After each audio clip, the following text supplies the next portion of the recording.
In the high society circles, there's a saying, all men in the world might cheat, except for Barry. He is disciplined, reserved, and noble, with his heart belonging only to the wife he married after being together since their school days. But in the 5th year of their marriage, Alyssa received news that Barry was keeping a mistress in a secret love nest. When the photos reached her hands, Alyssa froze completely.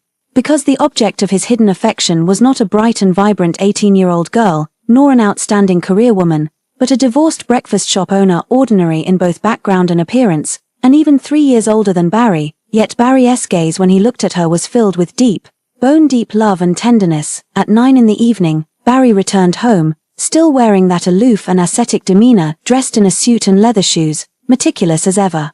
Alyssa sat on the sofa in the dark. As he approached, she suddenly flung the stack of photos violently at him, the papers scattering and fluttering all over the floor. "Barry, explain." Barry paused for a moment, then bent down to pick up the scattered photos one by one. For someone so fastidious, he was now gently wiping the dust off the woman's face in the photos. He looked up at her calmly and said, "There's nothing to explain. Yes, I fell in love with her." Alyssa felt as if an invisible hand had gripped her throat, her breathing stopped abruptly, and her mind went completely blank. "You fell in love with her?" Her voice trembled with every word. "Then what about me, Barry? When you confessed to me at 16, under the moonlight with your ears red, you told me you would love only me for the rest of your life, that no one else would ever catch your eye." Barry looked at her agitated state, his eyes showing not a trace of emotion, only a deep weariness. "I did say that," he began, his tone still calm but carrying a cruel honesty. "But Alyssa, loving you all these years has exhausted me. We dated for 4 years and have been married for 5. I've loved you for 9 whole years. In these 9 years, every time you got angry, right or wrong, wasn't it always me groveling to appease you? That limited edition bag you liked, I flew abroad overnight to buy it for you. You were upset because another woman glanced at me. So I immediately fired my secretary of 3 years. You craved desserts from the west side of the city in the middle of the night, and I drove across half the city to get them, even when I had an important meeting the next day." He listed one thing after another, those Alyssa had once thought were sweet, cherished memories, but now they had become evidence for his accusation of her being dramatic. "For you, I almost lost all my dignity and self, but Alyssa, I am also a person. And I get tired too." He paused, his gaze drifting into the void. 3 months ago, you got angry because I forgot to buy your favorite dessert, and no matter how I tried to comfort you, you wouldn't forgive me. I waited outside your door all night, and the next morning I still thought about going to buy that shop's mango pancake, but I ended up fainting from stomach pain in front of Chloe's breakfast stall. She gave me medicine, made me a warm stomach-soothing porridge, and with her slightly calloused hands, gently massaged my cramping stomach. As he spoke, his voice carried a trace of tenderness that Alyssa had never heard before, almost nostalgic. "With her, I felt a warmth I never experienced with you. That day was the most comfortable and relaxed day I've had in these 9 years. I shed all my weariness." Alyssa trembled all over, her mind buzzing, barely able to stand steady. "So, just because of a bowl of porridge, you're willing to throw away our entire 9 years of feelings and fall for her?" Barry withdrew his gaze and looked at her again, his expression complex. "Alyssa, you're beautiful. Over all these years, among all kinds of women, I've never seen anyone more beautiful than you. You're also outstanding, with your piano career flourishing and shining brightly. But precisely because of that, I always have to look up to you, carefully coax you, and hold you in the palm of my hand. Chloe is ordinary, she's not outstanding, not beautiful, but she cares when my stomach hurts. She'll cook me a bowl of hot porridge, she'll give me a massage when I'm tired. With her, I feel an unprecedented sense of peace and a sense of belonging, a sense of belonging." Alyssa's heart felt as if it had been brutally pierced by these 3 words. "Then what does their 9-year home count for? But rest assured, I won't divorce you." He shifted his tone, regaining the calm and rationality of a businessman. "The pay group needs a wife like you, beautiful, outstanding, and presentable. Moreover, I made a promise before your parents' tombstones that I would take care of you for life. Given our many years of affection, I won't be too ruthless." He looked at her, his gaze clear and cruel as he drew the line. "But from now on, I won't love you even a little, and don't interfere anymore with my affairs with Chloe. I'm sorry. I know I broke my promise, but I can't control it. For the sake of all the years I loved you, if you must blame someone, blame me. It has nothing to do with Chloe." After saying this, he no longer looked at her pale face, turned around, and left the home without hesitation. Alyssa collapsed to the ground, watching his resolute and indifferent back, feeling as if struck by lightning. 9 years ago, she was the recognized campus belle, bright and flamboyant. He was the aloof and noble campus heartthrob, adored by everyone. Everyone said they were a perfect match. He also fell in love with her at first sight and began a passionate pursuit. But due to the shadow cast by her parents' broken relationship and years of constant arguing, Alyssa instinctively resisted love and intimate relationships. It was him, using all his patience and passion, who unfailingly brought her breakfast every single day, skipped class by climbing over walls to buy her medicine when she was sick, and was the first to stand up and protect her when she was bullied. Bit by bit, he firmly pried open the tightly shut door to her heart. After they got together, he continued to spoil her endlessly. Yet, the wounds from her family background had made her accustomed to independence. She bore everything on her own. When she saw girls asking for his contact information, her heart ached with bitterness. But she would just silently walk away, never questioning him, until that summer after the college entrance exams, a sudden car accident took her parents away. Overwhelmed by immense grief, she was on the verge of collapse, yet she told no one. She forced herself to handle all the funeral arrangements and held the service alone. Just at that time, Barry, who was on his graduation trip abroad, somehow got the news and rushed back frantically. Covered in the dust of his journey, he burst into the morning hall. Seeing her dressed in black, frail and pale as a sheet of paper, his eyes instantly reddened. Without a word, he dropped to his knees and pulled her cold, trembling body tightly into his arms. "Alyssa, look at me, I'm Barry, the most important person to you. In front of me, you can cry, you can make a scene, you can let down all your defenses. If you're jealous, you can question me. If you're in a mood, you can take it out on me, because there will never be any barriers between us. I will always come to you, I will always comfort you. Do you hear me?" At that moment, Alyssa's carefully built emotional walls completely crumbled. She buried her face in his shoulder and wept uncontrollably, pouring out all her sorrow, helplessness, and grievances. It was he who had pulled her out of her hardened shell and encouraged her to live like a child. So over these 9 years, she learned to express herself, learned to be demanding, learned to make requests and vent her minor frustrations like any deeply loved girl would, because she firmly believed in his words, "I will always come to you and comfort you." But now, after 9 years, he says his tired, tears gushed out uncontrollably. Alyssa sobbed hysterically, overwhelmed with unbearable pain. Yet the one who used to become frantic with worry at the sight of a single tear from her, who would gently kiss away her tear stains, was no longer there. He was the one who first spoke of love. So why was he also the first to say he no longer loved her? Unwilling to accept it, she stubbornly believed that Barry was just temporarily lost. So the next day, Alyssa carefully applied her makeup and went to Chloe's breakfast shop. Looking at the busy, ordinary, even somewhat rustic woman, she pushed a check with a huge amount written on it toward her, saying, "Ms. Chloe, leave Barry. This money is enough to support you and your child for the rest of your lives." Chloe looked at the check, froze for a moment, then her eyes reddened, but she didn't take it. "Mrs. Darren, I'll leave, please. Please don't make things difficult for Mr. Barry." After saying this, she didn't even dare to look at Alyssa. Immediately turning around to hurriedly pack her things, Alyssa watched her retreating figure, but instead of feeling any relief, her heart felt heavily burdened. That very night, she received the news. Chloe was in a car accident on her way out. She survived, but the child in her womb that belonged to Barry was gone. Alyssa was thunderstruck, frozen in place. It was unclear whether it was because of this sudden accident, or because Chloe had already been pregnant with Barry's child. She and Barry had been married for 5 years, always taking precautions, and had never had a child. But how long had he and Chloe been together? A week later, Barry returned. He said nothing, no questions, no yelling, just stared at her for a long time with a deep, unfathomable look in his eyes that Alyssa couldn't decipher. Then, he grabbed her and began tearing at her clothes, almost violently. "Barry, what are you doing?" Alyssa struggled in panic. He turned a deaf ear, pressing her down onto the bed with a desperate frenzy in his movements. From that night on, for a whole month, Barry seemed like a changed person. He stopped going to the company.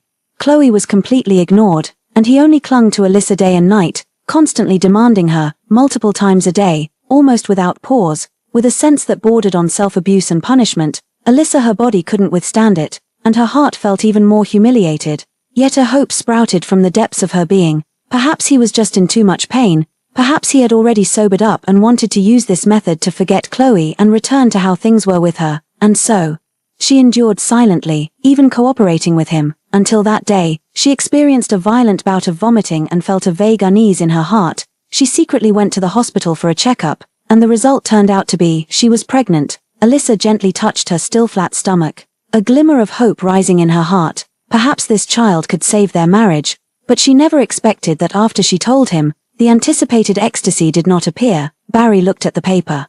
His expression surprisingly calm. After a moment, he gave a signal to the bodyguard and commanded word by word, "Throw the lady off the 2nd floor." Alyssa widened her eyes in disbelief. "Barry, what did you say? Do you even know I'm carrying your child?" Barry looked at her, his eyes no longer holding the love and affection of the past, but instead trembling with hatred and sorrow. "Then do you know, Chloe was also carrying my child at the time. It was you who destroyed the fruit of our love. Since that's the case, you can carry one to make up for hers." In that moment, Alyssa felt as if struck by lightning, finally understanding his unusual behavior over the past month. So, it was because Chloe had lost her child, that he made her pregnant too, only to have her miscarry and repay the loss. He actually already loves Chloe this much. She opened her mouth, wanting to say something, wanting to question, wanting to scream, but found her throat blocked as if by cement, unable to utter a single syllable, and the next second, 2 tall bodyguards had already stepped forward expressionlessly, grabbing her from both sides. "No, Barry, you can't do this," she struggled desperately, crying and shouting, but Barry just turned away coldly, no longer looking at her. The bodyguard mercilessly dragged her to the 2nd floor and pushed her down violently. Alyssa felt as if her bones were shattered, and warm liquid gushed out beneath her, staining her dress red. It hurts so much." In the moment before her consciousness completely faded, she remembered that year when she was 16, Barry confessed to her under the moonlight, his ears reddening, "Alyssa, I will love you for a lifetime." A single icy tear slipped from the corner of her eye. She finally, completely and despairingly, accepted this fact, that Barry, who had loved her for a full 9 years, really, I don't love her anymore. When she woke up again, Alyssa found herself lying in a hospital bed. Her lower abdomen was flat. Clearly, the baby was gone. She didn't cry or make a fuss. It felt as if a huge hole had been hollowed out in her chest, leaving only a numb, icy emptiness. She took out her phone and dialed the villa servant's number, her voice so calm it was devoid of any ripple. "Bring me the sandalwood box from the drawer in my study." The servant quickly delivered the box. Inside, there was a blank piece of paper with Barry's handwritten signature on it. It was the birthday gift he had given her on her 18th birthday. He signed it, saying that no matter what she wanted in the future, he would give it to her. Once, she treasured this piece of paper. Reluctant to use any of the wishes, now, she would use it to end this 9-year-long infatuation with her own hands. She wasn't so shameless as to think she couldn't live without him. The child was gone, but in return, she was completely heartbroken, and she finally saw the reality clearly. In return, she returned to the independent, clear-minded Alyssa from before she met him. Alyssa signed her name on the paper and then called for the lawyer. "Draft a divorce agreement." Her voice was terrifyingly calm. The lawyer nodded. "All right, Mrs. Darren, after the agreement is drafted, there will be a 1-month divorce cooling-off period. Once the cooling-off period ends, if neither party raises objections, the Civil Affairs Bureau will notify you to collect the divorce certificate." "I understand." Alyssa nodded, her face completely expressionless. As soon as possible, after the lawyer left, only Alyssa remained alone in the hospital room. She closed her eyes. Without tears, the heart is already empty. Even sorrow feels feeble. At that moment, the ward door was gently pushed open. Alyssa thought the lawyer had returned, but when she opened her eyes, she saw the face she least wanted to see at that moment, Chloe. She didn't expect Chloe to take the initiative to come find her. "What are you doing here?" Alyssa's voice was hoarse. "Mrs. Darren." Chloe still had that gentle and timid appearance, holding a thermal container in her hand. "I know what Barry did to you. It's a pity I wasn't there at the time, otherwise I would have done everything to stop him." Alyssa looked at her coldly, unwilling to listen to these hypocritical words. Chloe continued on her own, her voice choked with sobs. "But you have to understand him. When we lost our child, Barry was so heartbroken. He held me, crying like a child, saying it was the fruit of our love. 4 days and nights he didn't eat or drink, just stayed by my hospital bed. Every word was like a poisoned knife, cruelly torturing Alyssa's already scarred heart. If you came here just to say these things," Alyssa interrupted her, her voice hoarse and icy, "then you can leave. You're not welcome here." Chloe seemed startled, shrinking back for a moment before raising the thermal container in her hand again. I won't say any more, Mrs. Darren. I made you some soup to nourish your body. You've had a miscarriage and are weak now. You need to drink more to regain your strength. I don't want it. Take it away." Alyssa turned her face away in disgust. Chloe, but the timidity on her face instantly vanished, replaced by stubbornness and coldness. "Well, this isn't up to you anymore." She suddenly stepped forward. one hand gripping Alyssa's chin with surprising force, while the other hand picked up the thermal container, ready to force it into her mouth. "Let go of me, Chloe, what are you doing?" Alyssa struggled weakly, but couldn't match her strength. When Chloe released her grip, Alyssa leaned over the bedside, coughing violently as her stomach churned violently. Chloe watched her disheveled state, wiping her hands deliberately while wearing a tearful smile. "How was it? Did it taste good?" Alyssa suddenly lifted her head, an intense unease rising in her heart. "This isn't nourishing soup at all. What is this?" Chloe, her eyes were red, tears falling at a moment's notice. Yet her gaze was as cold as a venomous snake. She spoke each word clearly and deliberately. "Don't you recognize it? Inside is the flesh and blood of that child of yours, the one that never had the chance to fully form." Boom. Alyssa, her mind felt as if struck by a thunderbolt, instantly going completely blank. Overwhelming nausea and horror swept over her like a tsunami. She leaned over the bedside, frantically digging her fingers down her throat, retching violently as if trying to vomit out her very organs. Hurl. Chloe stood there, tears streaming down her face, savoring her pain. "Does it hurt? When I had my miscarriage, it hurt just like this, even more. If you hadn't forced me to leave, how could I have gotten into that car accident? How could I have lost my baby? Clearly, Barry doesn't love you anymore. What right do you have to act like the rightful wife and drive me away?" She took a step closer, her eyes venomous. "So you see, everyone gets their retribution. This child of yours is your retribution. It's the payback for you killing my baby." Alyssa could no longer endure it. The anger, humiliation, and grief that had been pent up for too long erupted completely at this moment. With all her strength, she raised her hand and slapped Chloe hard across the face. At that moment, the hospital room door was suddenly pushed open. Barry stood at the doorway, just in time to see Alyssa slap Chloe across the face. His face instantly darkened, and he rushed in with large strides, shoving Alyssa away fiercely. Alyssa, already weak and frail, staggered back a few steps from his push, her back slamming hard against the cold wall. The impact made her groan in pain. "Alyssa, what are you doing?" Barry shielded Chloe behind him, his voice sharp as he questioned her, his eyes looking as if he wanted to devour her alive. Chloe immediately nestled into his arms, crying pitifully like a delicate flower drenched in rain, twisting the truth. "Barry, it's not Mrs. Darren's fault, it's my fault. I shouldn't have come." Barry looked at the clear handprint on her face, his heart aching with pity. When he turned his gaze back to Alyssa, the fury in his eyes burned even brighter. "Alyssa, I never thought you could be so vicious. Chloe came to see you out of kindness, and you actually hit her." He was completely enraged and coldly ordered the bodyguards at the door. "Someone, hit her, 100 slaps, return tenfold what she did to Chloe." Chloe feigned stopping him. "Don't, Barry, Mrs. Darren just had a miscarriage, her body can't take it." Barry pulled her tightly into his arms instead, his tone filled with pain and anger. "You're just too kind, that's why she keeps bullying you. Today, she must be taught a lesson. Do it." The bodyguard obeyed and stepped forward, his tall shadow enveloping Alyssa. Alyssa stared in shock at the man she had loved for 9 years, watching him carefully protect another woman, watching him be so cold and heartless to her for that woman's sake. Once, he had protected her just like this too. At the moment the bodyguard's slap was about to land, she mustered her last ounce of strength and hoarsely cried out the deepest pain and resentment in her heart. "Barry, do you still remember what you said kneeling before my parents' graves? You said you would protect me forever, never letting me suffer the slightest grievance. You said I was your life. Have you forgotten all of this?" Barry's body suddenly stiffened, and his arm holding Chloe tightened slightly. Something seemed to surge violently in the depths of his eyes, but in the end, it was all overshadowed by his heartache for Chloe. He turned his head to look at her, his gaze cold, weary, and carrying a sense of finality. "I remember." He paused, each word striking Alyssa like a heavy hammer. "Alyssa, it's true that I loved you, but it's also true that I don't love you anymore. Now, Chloe is the one I love most. You hurt her, and you will pay the price." With that, he stopped looking at her desperate, hollow eyes, and instead, heart-aching, embraced Chloe before turning and leaving the hospital room.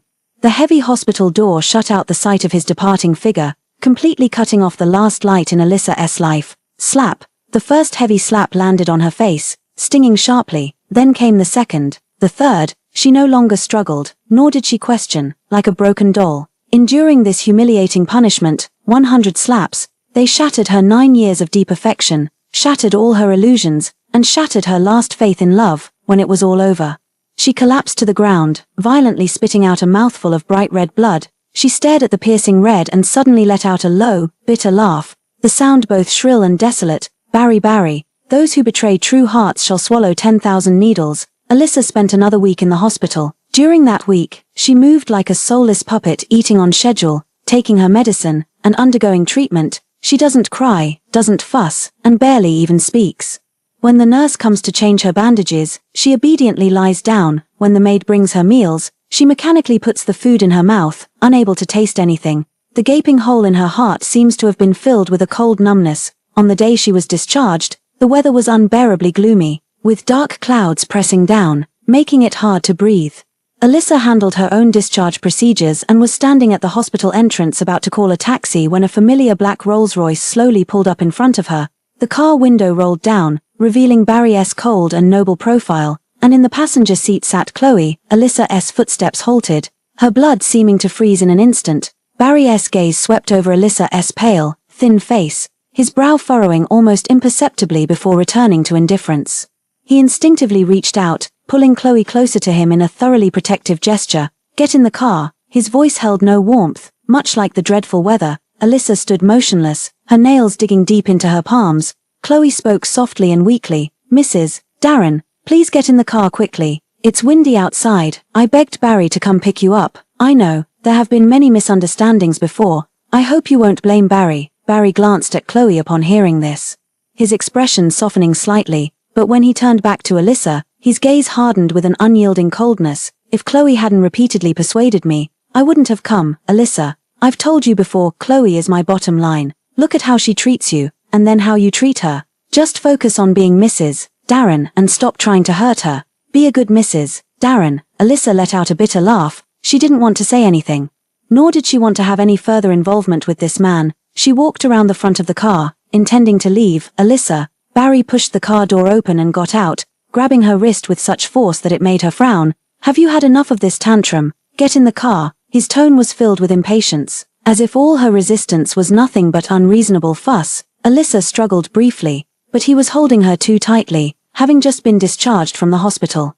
She was still weak and couldn't break free. In the end, he still managed to shove her into the back seat. The car moved smoothly along the road. Alyssa turned her head to watch the street speeding past outside the window, deliberately ignoring the glaring intimacy in the front seat. Chloe whispered to Barry in a soft, dependent voice, "Barry, I think I caught a bit of a chill last night. My head feels a little dizzy." Barry immediately reached out to feel her forehead, his tone carrying a gentleness Alyssa hadn't heard in a long time. "Why didn't you say something earlier? We'll have the private doctor check on you when we get back." "It's nothing, probably just lack of sleep." Chloe took the opportunity to rest her head against his arm. Barry didn't push her away, but instead adjusted his position to let her lean more comfortably. Alyssa's heart felt as if it were being pierced by countless fine needles, the pain so intense she almost curled up. There was a time when even a mere cough from her would make him extremely anxious, staying up all night to watch over her and personally feeding her medicine. Now, all his anxiety and tenderness were given to another woman. Just then, Chloe suddenly let out a soft ah, looking out the window. "It was fine just a moment ago. How did it start raining?" "Barry, I haven't brought in the clothes I hung on the balcony this morning. That's my favorite set of pajamas." Raindrops began to patter against the car window, quickly forming a curtain of rain. Barry barely hesitated, turning on the signal and pulling over to the side of the elevated highway. He turned to look at the pale-faced Alyssa in the back seat. "Take a taxi back yourself. I'll take Chloe home to collect the laundry." Alyssa looked up abruptly, staring at him in disbelief. On the elevated highway, in the rain, and he wanted her to take a taxi by herself. Barry didn't seem to think there was anything wrong with his decision. Seeing her remain motionless, he frowned and added, "Did you hear me?" Chloe also turned her head, a smile of apology on her face, but with a hint of barely concealed smugness in her eyes. "Mrs. Darren, I'm so sorry. Tomorrow is my birthday. Barry has reserved a table at Yazoo, just the three of us for a simple meal. Let's consider it a reconciliation after what happened last time. You simply must come." Alyssa didn't respond and forcefully closed the car door. The black car didn't linger for a moment, merging into the traffic and soon disappearing into the curtain of rain. Alyssa stood on the high bridge, the rain blurring her vision. She tried to hail a taxi, but not a single car stopped. The icy rain soaked through her clothes, the chill piercing to the bone. She could only stagger step by step along the edge of the bridge, heading in the direction of home. When she finally made it to the villa, she was drenched to the bone, shivering so hard her teeth chattered. That very night, she came down with a high fever, her consciousness fading in and out. The servant was frantic, repeatedly calling Barry, But the phone just kept ringing with no answer. Alyssa struggled to lift her heavy eyelids, her voice hoarse and weak. "Stop calling. He won't pick up." She forced a smile that looked even more pitiful than crying. Currently celebrating Chloe's birthday, the servant sighed, ultimately saying nothing more, and simply went to fetch the fever reducer, carefully helping Alyssa take it. After taking the medicine, Alyssa drifted into a heavy sleep, only to be startled awake in the evening by the sound of a door being violently thrown open. Barry barged in, reeking of alcohol and carrying the chill from outside, his face terrifyingly dark. "Alyssa," he strode to the bedside, grabbing her wrist with a grip so tight it felt like he was trying to crush her bones. "Why didn't you come? Chloe waited for you all night. Her eyes are swollen from crying. I can't even bear to see her shed a single tear, and you dare make her this upset." Alyssa felt dizzy from his shaking. The numb, frozen expanse in her chest seemed to crack open again at his words, letting out a sharp, piercing pain. There was a time when he couldn't bear to see her shed a single tear. She lifted her heavy eyelids, staring at the face she had once loved to the marrow of her bones but now found terrifyingly unfamiliar, and suddenly felt it was all utterly absurd. "So what?" Her voice was hoarse from the fever, yet carried a deathly calm. "Are you going to kill me?" Barry sneered. "No, since you made her cry. You're going to cry until you break." He took out his phone and made a call. "Bring Alyssa's best friend, colleagues, cousins, everyone connected to her. Whoever can make Alyssa cry will get 100 million from me." Half an hour later, the villa was packed with people. The first to step forward was Alyssa's best friend Betty. They had once gone shopping together, shared secrets, and comforted each other in times of disappointment. "Alyssa, just cry." Betty's voice trembled. 100 million is enough for me to live on for several lifetimes." Seeing Alyssa unmoved, Betty suddenly raised her hand and slapped her. "What's with the act of superiority? Do you still think you're the high and mighty Mrs. Darren?" Alyssa's cheek burned with pain, but she still didn't cry. Then came her colleagues, distant relatives, and even the nanny who had taken care of her since childhood. "Mr. Barry has long abandoned you. Why are you still shamelessly clinging on here? That Chloe is much gentler than you. No wonder Mr. Barry changed his heart. I heard you lost your child. Is it retribution for all the evil you've done?" Alyssa was like a broken doll, surrounded by them, subjected to insults, shoves, and even punches and kicks. She bit her lower lip hard, the taste of blood spreading in her mouth, but stubbornly refused to let a single tear fall. What's the use of tears when the heart is already dead? Barry sat on the sofa, watching all of this coldly, watching Alyssa's empty yet stubborn eyes, the irritation in his heart growing heavier. Why isn't she crying? Why should she not cry? Just as he was about to lose his patience, Alyssa's cousin caught sight of the exquisite photo frame on the antique shelf in the living room. That was Alyssa's only family photo with her deceased parents. Her cousin rushed over, grabbed the photo frame, and pulled out a lighter. "Alyssa, if you don't cry now, I'll burn it." Alyssa's numb eyes finally showed a crack of emotion. She suddenly looked up, her voice hoarse. "No, that's the only photo I have with Mom and Dad. Please, don't cry. Cry and I'll give it back to you." The cousin taunted, the flame from the lighter already licking the edge of the photo frame. "I'm begging you, please don't, for the sake of our family ties. Don't be so cruel," Alyssa pleaded desperately, tears swirling frantically in her eyes, yet stubbornly refusing to fall. Barry watched her begging so pitifully for that photograph, and it felt like something was wrenching his heart. He remembered that photo. The one she treasured like a precious gem. Burn. He heard his own icy voice ring out, carrying a ruthlessness he himself hadn't even been aware of. Upon receiving the command, his cousin hesitated no longer. She abruptly threw the burning photo frame onto the ground. "No!" Alyssa let out a heart-wrenching, piercing scream, threw herself to the floor, and desperately slapped at the flames with her bare hands, trying to save the image that was about to turn to ashes, but it was too late. The photograph quickly curled and blackened in the flames, her parents' gentle smiling faces disappearing bit by bit before her eyes until, in the end, only a small pile of ashes remained. Her outstretched hand grasped only a handful of scorching ashes and the pain of a burn. The tears she had been holding back burst forth at this moment like a breached flood, surging uncontrollably. She was crying. She cried as if her heart were being torn apart, as if her very soul were breaking.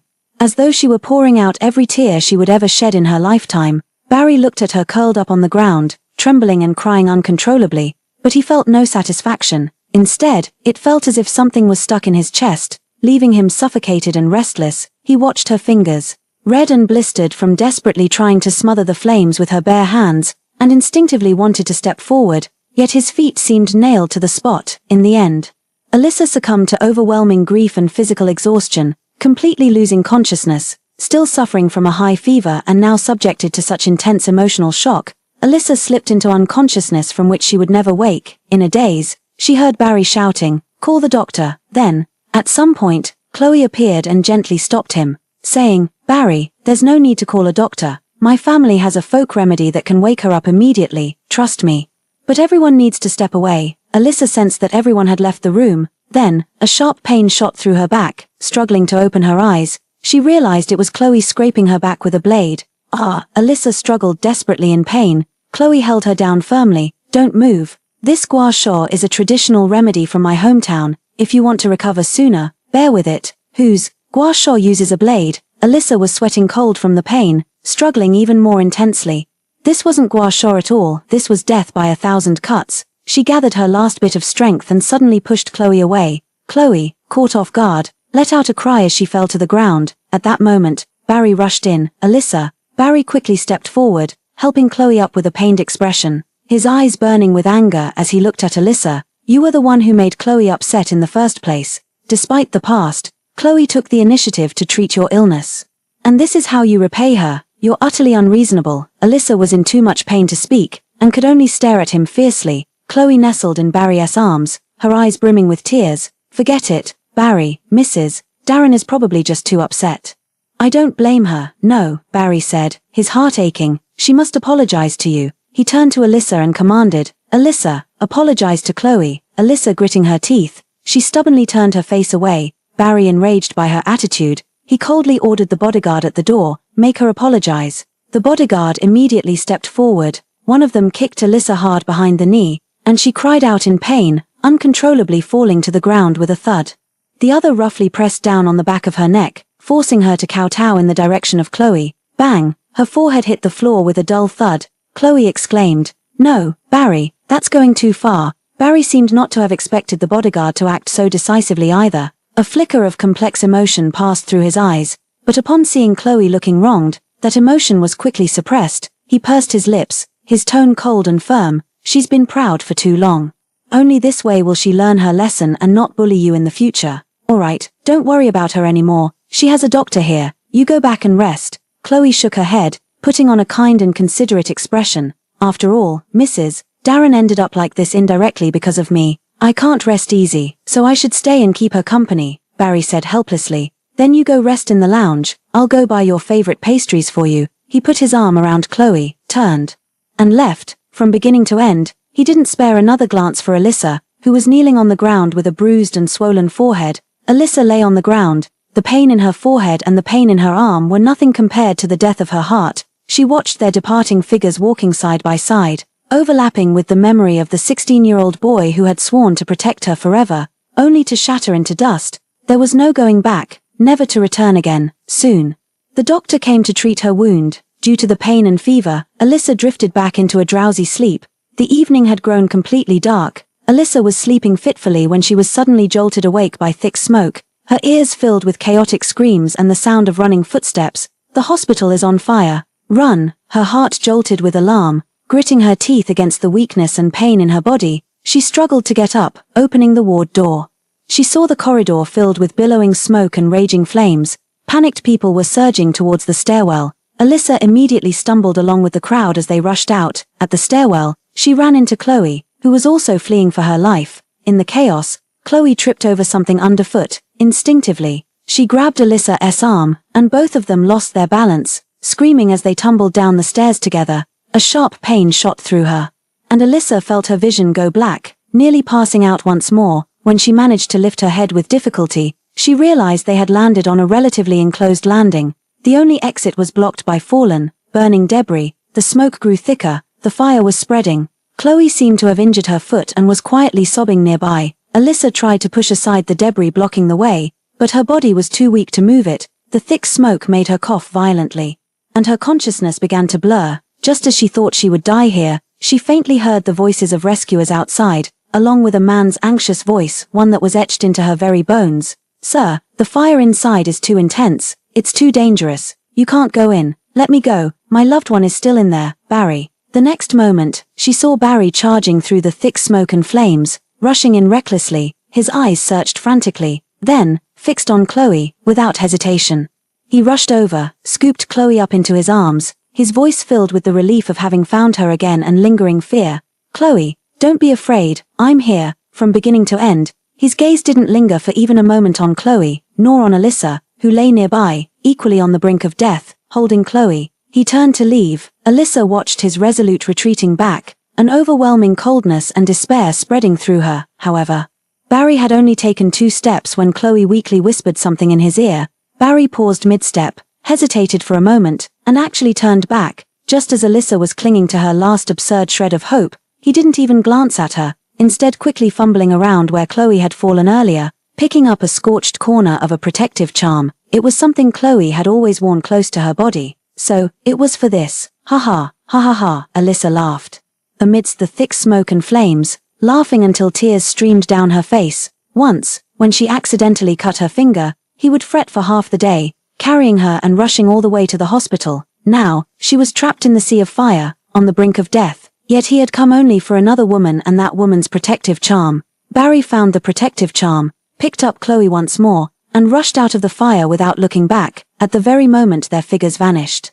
A burning beam crashed down with a deafening roar, falling directly toward Alyssa. She closed her eyes and lost all consciousness. When she woke again, she found herself back at the villa. Barry stood by the bed, seemingly wanting to explain something, his tone carrying a programmed detachment. "There was a fire last night. The situation was too chaotic. I didn't realize you were trapped inside too. If I had known, I would have. What would you have done?" Alyssa finished the sentence silently in her heart, the corner of her mouth curling into an almost imperceptible, mocking arc. "Would you leave Chloe behind to save me first? Not a chance. In the past, your heart and eyes were full of me. So of course you could appear the moment I needed you. Now your heart and eyes are full of Chloe. How could you possibly still see me?" She felt utterly exhausted, not wanting to say another word to him. She silently turned her back to him and closed her eyes. Seeing her like this, refusing to communicate, utterly lifeless, Barry frowned slightly, as if wanting to say something. In the end, he just pressed his fingers to his brow, then set a glass of water and a few pills on the bedside table. "Take your medicine, over the next few days." Barry unexpectedly did not leave, spending most of his time in the villa, even handling official business in the study, but she still refused to acknowledge him. This thorough, icy disregard, like a tiny thorn, pricked Barry's heart. Not fatal, but it made him increasingly restless. Finally, on the evening of the 5th day of her continued silence, Barry put down the tablet in his hand and walked to the bedside. "Alyssa," his voice carried suppressed impatience.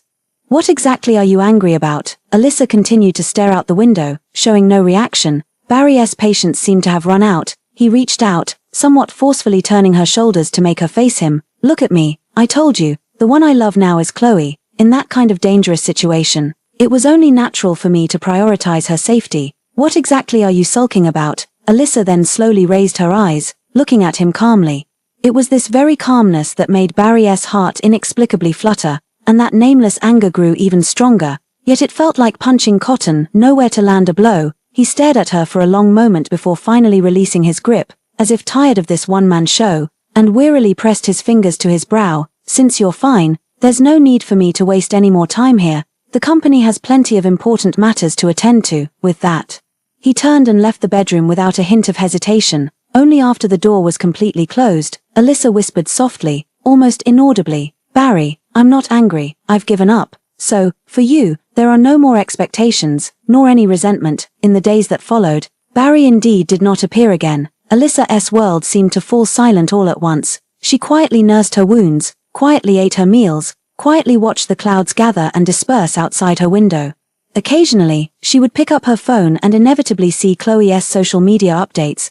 They were all photos of her and Barry on sweet dates, and the places they went were all ones that Barry had taken Alyssa to before. They went to that mountaintop restaurant where Barry had once made a lifelong promise to her. They went to the seaside where they had left footprints together. They even went to the wishing tree, where Barry cut off the love lock he had hung with Alyssa years ago, replacing it with a new one with Chloe. Just like that, he took his new love and step by step, calmly and thoroughly erased all traces of the 9 years between him and her, like wiping chalk off a blackboard, effortlessly and without a hint of hesitation. That day, Barry directly brought Chloe back to the villa. "Alyssa, what happened before is all in the past. Chloe's health still needs recovery, and I'm not at ease with her living outside. From today on, she will live here, I hope. You can get along peacefully with her. From that day on, this home that once belonged to her and Barry completely turned into his and Chloe's love nest. Alyssa was forced to listen to their unrestrained laughter and watch how Barry pampered Chloe to no end. They kissed on the living room sofa, entangled on the dining table, and even made love in front of her former piano. The servants kept their heads down, hurrying past, not daring to look or listen, until late that night. Alyssa was awakened by the sound of hurried footsteps and panicked shouts. She opened the door just in time to see Barry, disheveled and with a look of unprecedented panic on his face, carrying the equally disheveled Chloe, who was moaning in pain as blood continuously seeped from her lower body, in his arms, rushing downstairs and out the door like a madman. Shortly after, the butler came up and said to Alyssa with a complicated expression, "Madam, the master has instructed that you be taken to the hospital." Alyssa didn't ask any further questions and silently followed the butler into the car. It wasn't until they arrived at the hospital that she learned what had happened. Due to overly intense sexual activity, Chloe had suffered a ruptured corpus luteum. When she was rushed to the hospital for emergency treatment, it was discovered that she was already pregnant, which had triggered severe bleeding, putting her in critical condition. The rescue required a large amount of blood transfusion, but unfortunately, Chloe has the rare Rh-negative blood type, and the blood bank was running low, and Alyssa also has Rh-negative blood. Barry ignored Alyssa's refusal and directly had her taken into the blood donation room. "Draw it." Barry shouted at the doctor. "Keep drawing until Chloe is out of danger." The doctor hesitated and said, "Mr. Barry, MS, Alyssa's body is very weak. If we draw more blood, she might." "I don't care if she lives or dies," Barry interrupted him. "We must protect Chloe and my child. I don't care if she lives or dies." Alyssa lay there, hearing these bone-chilling words, and suddenly remembered a time long ago. She had just caught a severe cold back then, and he had stayed by her bedside for 3 days and 3 nights, with dark circles under his eyes, holding her hand and saying over and over, "Alyssa, get better quickly. If something happens to you, what would I do, now?" He could watch her blood being drained and casually say, "It doesn't matter if she dies." A wave of immense grief and absurdity engulfed her like a tsunami. Her vision went black, and she lost consciousness once again. When she woke up again, there was no one by her side. Just then, her phone rang. It was a call from the Civil Affairs Bureau. "MS, Alyssa, your cooling-off period for divorce has ended. You may now come to collect your divorce certificate."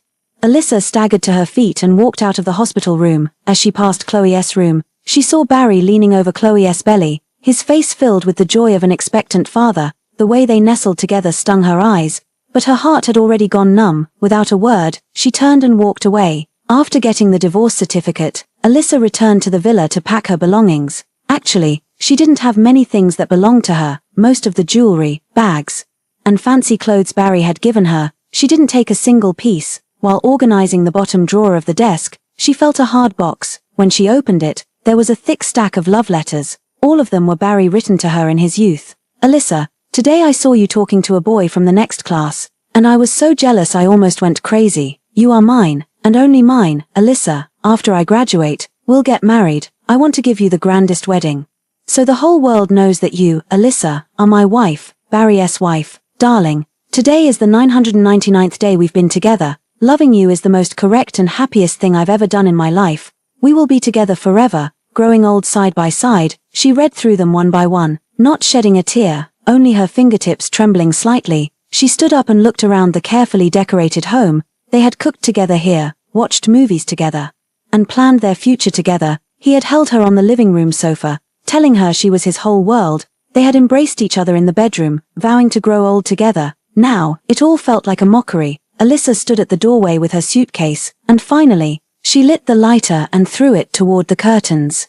The flames spread rapidly, devouring the sofa, love letters, piano. Amid the roaring flames, Alyssa seemed to see the 16-year-old Barry and the 16-year-old Alyssa. They held hands, playfully chasing each other under the cherry blossom tree. He tugged at her ponytail, and she laughed as she ran after him. Then, the two of them together, gradually dissipated bit by bit in the sea of fire. She smiled, turned around, and left without looking back, before the plane took off.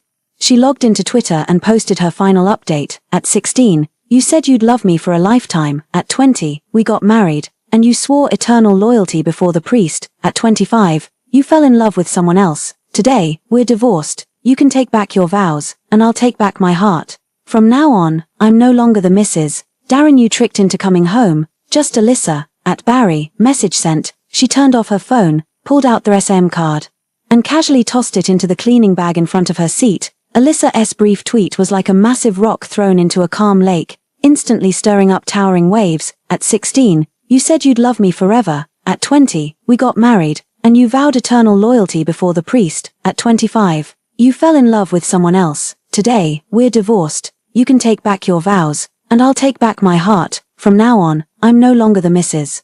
Darren you tricked into coming home. I'm just Alyssa. At Barry, there was no accusation, no blame, just a calm recounting of the changes over 9 years, yet every word bled with heartache, carrying boundless disappointment and finality. Barry Alyssa divorce. The entry exploded to the top of the hot search list at lightning speed, followed by a bright red explosive tag. The entire internet was shocked. Public opinion was in an uproar. Oh my God, Barry and Alyssa got divorced. How is that possible? Weren't they the fairy tale couple least likely to split up? From 16 to 25, 9 years, from school uniforms to wedding dresses. How could they just divorce like that? Fell in love with someone else. Barry cheated. Wasn't he famously known for keeping himself pure and proper? Alyssa is widely recognized as a goddess, a talented pianist, comes from a good family with stunning looks. Who else could Barry possibly fall in love with? At Barry, come out and give us an explanation. You take back your vows. I'll take away my sincerity. It hurts so much. The phones of media reporters flooded into the pay group and Barry's personal number, almost to the point of being overwhelmed. Business partners and mutual friends also sent messages or called directly, their tones filled with shock and disbelief. Mr. Barry, is this true? How could you and Alyssa? Barry, what on earth happened? Weren't you two always doing well? Barry, is there some misunderstanding about what's being said online? We've watched Alyssa grow up, and you two have had feelings for each other for so many years. At that moment, Barry was presiding over an extremely important cross-border video conference. His assistant pushed the door open in a fluster, disregarding his furrowed brow, and urgently handed him the tablet. On the screen was the tweet that had set the entire internet ablaze.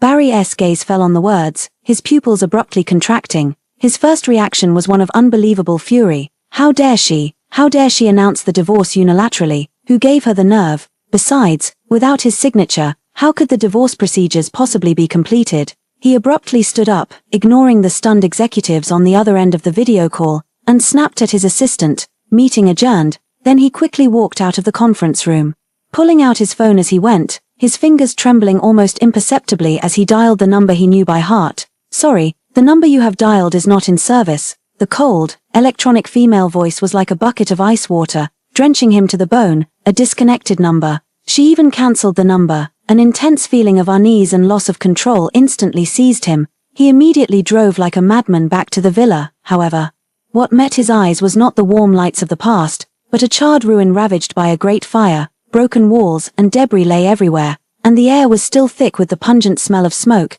The servant who had stayed behind saw him and ran over crying. Sir, you're finally back. Madam came back this afternoon, packed her things, and then she set a fire. We couldn't stop her. Barry's mind went blank with a buzz. He looked at the ruins as if seeing Alyssa's heart that had been completely burned to ashes. She was actually this resolute. Even the home they had lived in for 5 years, she had to burn it all down, leaving not a single trace behind. Where is she? He grabbed the servant's arm, his grip so strong it nearly crushed the other's bones. Madam took her suitcase and went to the airport. She said she's never coming back. The servant choked back sobs. The airport, never coming back.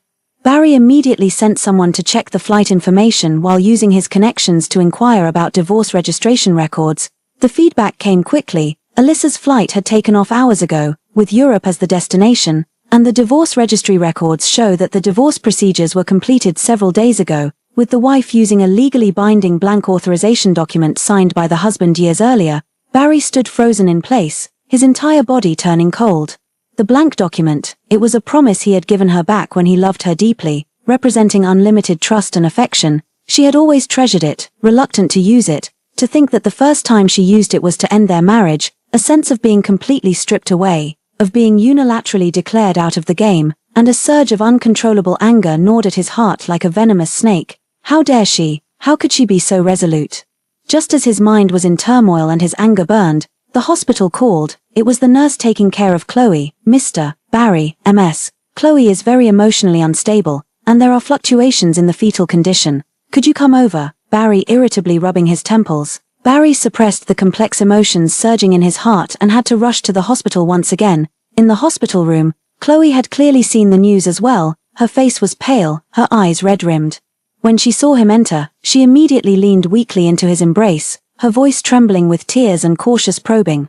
"Barry, I saw the news. Did you too really get divorced?" Barry, looking at the woman in his arms, her slightly swollen belly and her pitiful face, he forcibly suppressed the inexplicable emptiness and irritation in his heart. He reached out to hold her, deliberately keeping his tone steady. "Yes, it's over." Chloe, a flicker of imperceptible delight quickly passed through her eyes, but she immediately replaced it with a look of concern and consideration. "Getting divorced is for the best. This way, we and the baby can be together openly, and you won't have to struggle anymore." She gently stroked her belly. "It's just, I've wronged Alyssa." Hearing the name Alyssa, Barry's heart felt as if pricked by a needle. He interrupted Chloe, his tone carrying a stiffness he himself hadn't noticed. "There's no wrong done. When feelings are gone, separation is inevitable. I will give you and the baby a proper status." To quell public opinion and stabilize the group's stock price, Barry quickly held an emergency press conference. At the conference, his expression was stern, his words brief and to the point,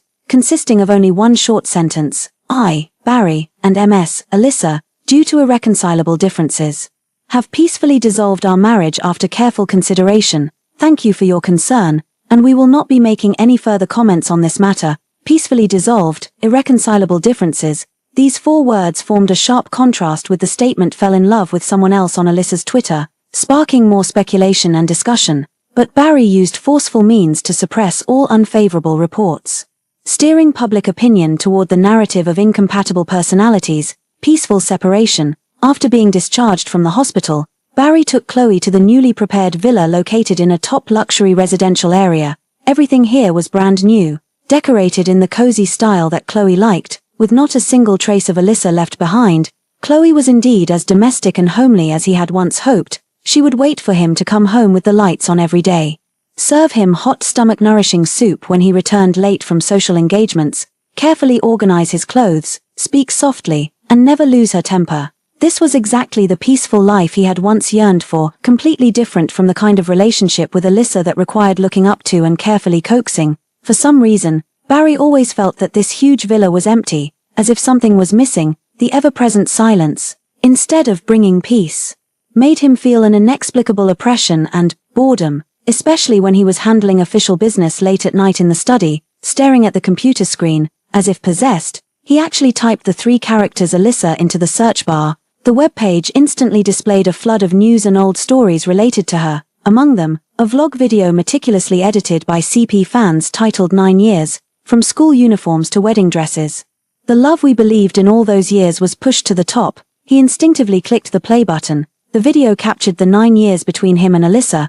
There were scenes of him getting injured while playing basketball in high school, with Alyssa red-eyed, stubbornly scolding him as deserved it and careless, yet gently cleaning his wounds and applying medicine with the utmost care.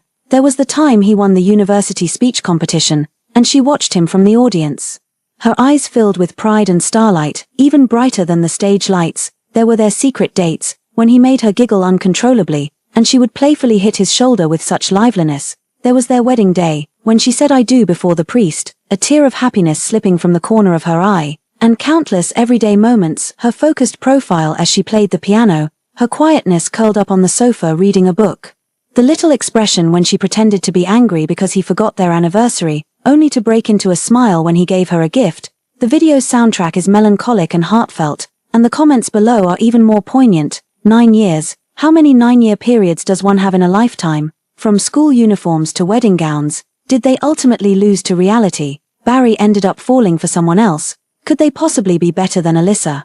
Even the wealthy have love, it just disappeared. At Barry, those who betray true hearts must swallow 10,000 needles. Slap. Barry abruptly slammed his laptop shut, his chest feeling as if something were tightly clogged, suffocating him almost to the point of breathlessness. A sudden, sharp stinging sensation overwhelmed him without warning. He irritably loosened his tie, trying to banish those images and sounds from his mind, to prove that his choice was not wrong.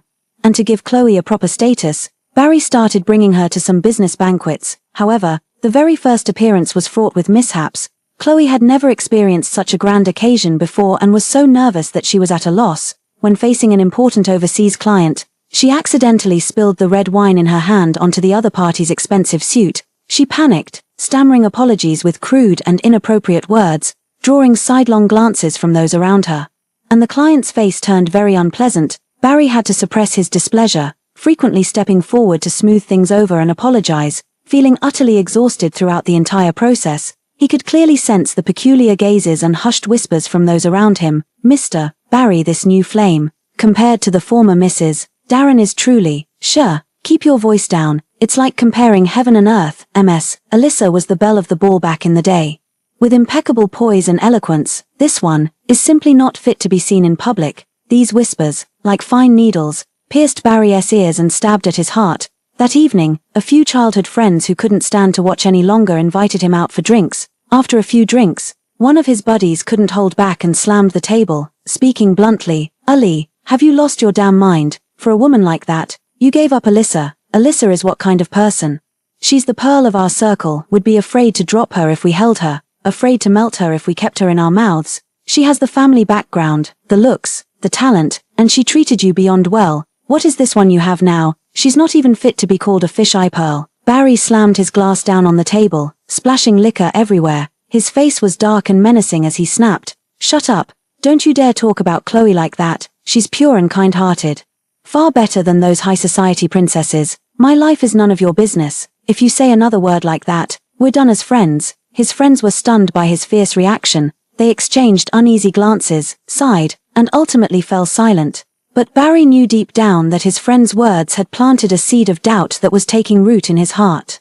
He downed a large gulp of strong liquor, trying to numb the growing unease and regret. To prove to the outside world the depth of his relationship with Chloe, Barry deliberately chose the anniversary of when he and Alyssa first fell in love, taking Chloe to that top-tier restaurant on the mountaintop, which overlooked the city's night view. This was the very place where he had proposed to Alyssa back then. The same spot, the same night view. And he even ordered the same dishes that Alyssa had loved the most. However, Chloe sitting across from him seemed completely out of place. She didn't know how to use complex cutlery, her knife and fork clashing with a grating sound. She wasn't accustomed to delicate French cuisine, complaining about the small portions and high prices. She couldn't read the foreign language on the menu, needing Barry to explain it over and over. She even spoke too loudly out of excitement. Drawing disapproving glances from the neighboring table, Barry looked at the empty seat across from him, the one that once belonged to Alyssa, and memories came flooding back uncontrollably. He remembered back then, Alyssa wearing an elegant little dress, sitting there with a smile on her lips, behaving gracefully. She even went to the piano in the center of the restaurant and improvised a piece of Mariage d'Amour, stunning the entire room and making his heart flutter. Back then, she was radiant, perfectly complementing the romantic atmosphere. And at this moment, he watched Chloe fumbling around because she got sauce on herself, and what welled up in his heart wasn't affection, but an indescribable irritation and a sting. This meticulously arranged dinner ultimately ended in an atmosphere of awkwardness and dullness. A year later, Chloe gave birth to a son. As a new father, Barry felt a moment of joy. But when he held that wrinkled baby in his arms and saw the child's utterly ordinary features so reminiscent of Chloe's, an inexplicable wave of profound disappointment washed over him. He couldn't help but recall how, long ago, Alyssa had leaned against his chest and said dreamily, "Barry, let's have a daughter someday. She should look like you, with bright, sparkling eyes. She'd be so beautiful." Now, there was no daughter, and the one who had wanted a daughter had long since flown far away. Chloe took pettiness and lack of grace to new extremes during her postpartum confinement. She complained that the postpartum meals were too expensive, secretly ordered takeout, and threw a tantrum when caught by the nutritionist. She lost control of her emotions due to the baby's crying, bossing around the postpartum caregiver and servants with harsh words. She even grew suspicious and paranoid because Barry was busy with work and spent less time with her, frequently checking up on him and making unreasonable demands. Barry, every time he returned to that so-called home, what he felt was not warmth, but endless exhaustion and annoyance. He began finding all sorts of excuses to come home late, or even not come home at all. It was from this time that Barry began to frequently dream of Alyssa. The dreams were bizarre and surreal, yet all felt incredibly real. He dreamed of his 16-year-old self on campus, awkwardly confessing his feelings. Alyssa laughed and shook off his hand, coquettishly exclaiming, "Barry," yet her eyes and brows were brimming with delight. He dreamed of standing before his parents' memorial altar, her frail body collapsing in sobs within his embrace, relying on him with such wholehearted dependence. He dreamed of after marriage, Whenever she threw a minor tantrum, she would secretly glance at him with those eyes, full of a hint of grievance, waiting for him to coax her. Every dream is like a blunt knife, repeatedly cutting his already tattered heart, and every time he wakes up from these sweet yet painful dreams, all he has by his side is Chloe's heavy snoring and her slightly puffy sleeping figure left over from pregnancy and childbirth. The overwhelming sense of gap is like a cold tide, engulfing him. He finally begins to understand what exactly it is that he has lost. The ex-wife he had once discarded like a piece of trash had long since become inseparable from his very being over the course of 9 years. Her pride, her talent, her dependence, even her occasional willfulness all had become indispensable parts of his life. Yet the so-called gentle and virtuous woman he had chosen by pushing her away turned out to be nothing but a self-deceiving illusion. When the dream shattered, only boundless emptiness and regret remained, but it was all too late. The Alyssa who once had her heart and eyes full of him, Alyssa had been killed by his own hands in that great fire. What remained was only an empty shell, a soulless, walking corpse of Barry, trapped in the cage of his own choosing, destined to chew over this belated, heart-wrenching pain for the rest of his life. Time did not heal the void in Barry's heart. Instead, it allowed that belated regret and loss to ferment into an even more bitter and sour taste. Life with Chloe did not turn out to be as warm and peaceful as he had initially imagined. Instead, it increasingly revealed irreconcilable conflicts and unpleasantness. Chloe, after giving birth to their son, seemed to feel her position was secure and began to grow increasingly greedy and short-sighted. No longer satisfied with a life of luxury, she began, in the name of their son Darren's lineage, to constantly demand huge sums of money, company shares from Barry, and even repeatedly interfered with company personnel arrangements, trying to place her idle and incompetent relatives into important departments. Barry, my cousin is a very honest man. Do you think he could become a deputy manager in the finance department? My niece just graduated and wants to gain some experience in the marketing department. Could you put in a good word for her? Our son is the future heir of the Darren family. What's wrong with setting up more assets for him now? Or are you thinking of leaving them to outsiders? These unreasonable demands sparked strong dissatisfaction among the company's veterans and core executives, who repeatedly raised objections to Barry during meetings in subtle ways. Barry grew increasingly annoyed and finally, when Chloe once again proposed appointing one of her distant relatives as the head of a branch company, he coldly warned her, "Chloe, the company isn't child's play. We have strict systems and standards for personnel appointments. Just focus on taking good care of the children and stop interfering with company matters." Chloe was taken aback for a moment, then her eyes reddened, tears welling up instantly. With a choked voice, she accused, "Barry, you're yelling at me. Who am I doing all this for? Isn't it to secure a future for our child and me? Are you still thinking about Alyssa? Is that why you can't stand the sight of us?" The name Alyssa pierced Barry's already agitated heart like a venomous thorn. He slammed the table abruptly and snapped sharply, "Shut up, don't you dare mention her again. How many times have I told you, company matters are none of your business?" Seeing Barry's dark expression, Chloe fell silent out of fear, but her eyes were filled with resentment and bitterness. What made Barry even more uncomfortable were family occasions. Darren's family hosted their annual family banquet, inviting many respected elders and important business partners. Chloe was dressed to the nines and dripping with jewels, yet she couldn't conceal the unease and superficiality that ran deep within her. During the dinner, in an effort to flaunt her status as Mrs. Darren, she held forth loudly, bragging about the jewelry and mansion Barry had bought for her. She even went so far as to disrespect a highly respected elder uncle from the Darren family, mocking him for being old-fashioned. The dinner table fell silent instantly. Everyone wore different expressions, their eyes filled with undisguised contempt. Barry's face turned ashen. He wished he could just disappear into the ground. Mother Pay was so furious that she left the banquet on the spot. Before leaving, she said to Barry in front of everyone, "I'd rather you stay single for the rest of your life than acknowledge this disgraceful person as my daughter-in-law." The banquet ended on a sour note. Barry felt an unprecedented loss of face.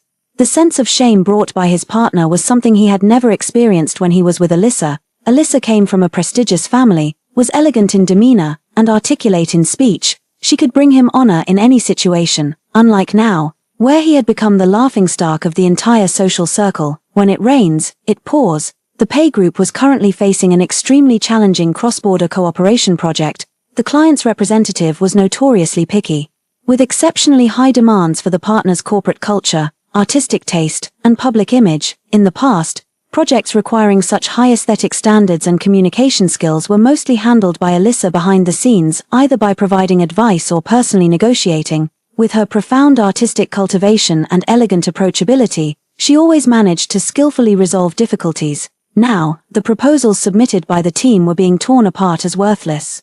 And Chloe was completely clueless about the matter, even making foolish remarks like, "Why not just send more gifts?" Barry had no choice but to step in personally and deal with the client, yet he felt an unprecedented sense of stagnation and exhaustion. Late at night, he wearily returned to his study, trying to find some past successful cases for reference. As if guided by some unseen force, he entered the password and opened an encrypted folder. Inside lay several files quietly, labeled with the initials Alyssa and dates. These were drafts of key projects and communication notes that Alyssa had prepared for him, which he had unintentionally backed up back then. He clicked on one of them. Inside were Alyssa's elegant yet powerful handwriting, clear and well organized. With meticulous logic, her analysis of the partner's cultural background, artistic preferences, and potential concerns was incisive, and the solutions she proposed were both ingenious and sincere.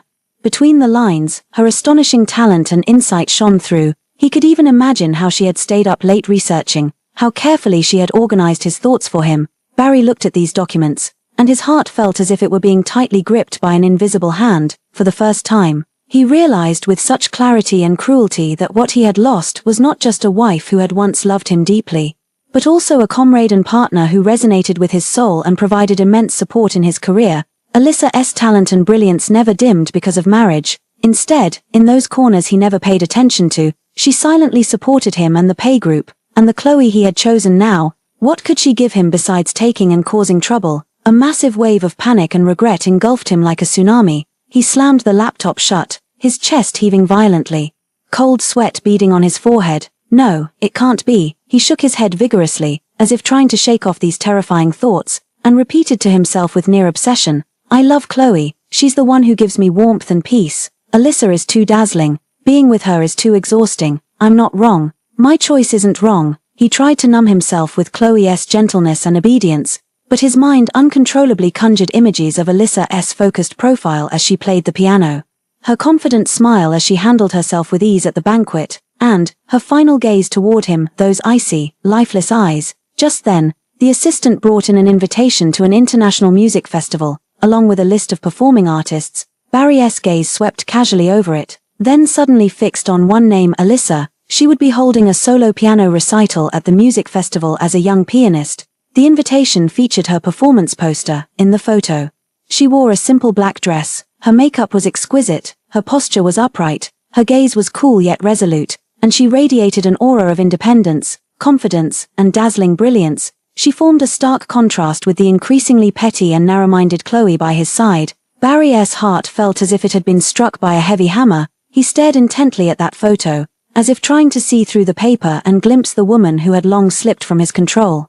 Now shining brilliantly in another world, a surge of intense, unwilling impulse welled up in his heart. As if gone mad, he pulled out his phone, found the numbers of a few mutual friends who might still be in contact with Alyssa, and despite it being late at night, dialed them one by one, his tone urgent and even carrying a hint of humility. "Could you give me Alyssa's new contact information? I have something I want to say to her. I want to make it up to her. Is Alyssa doing well now?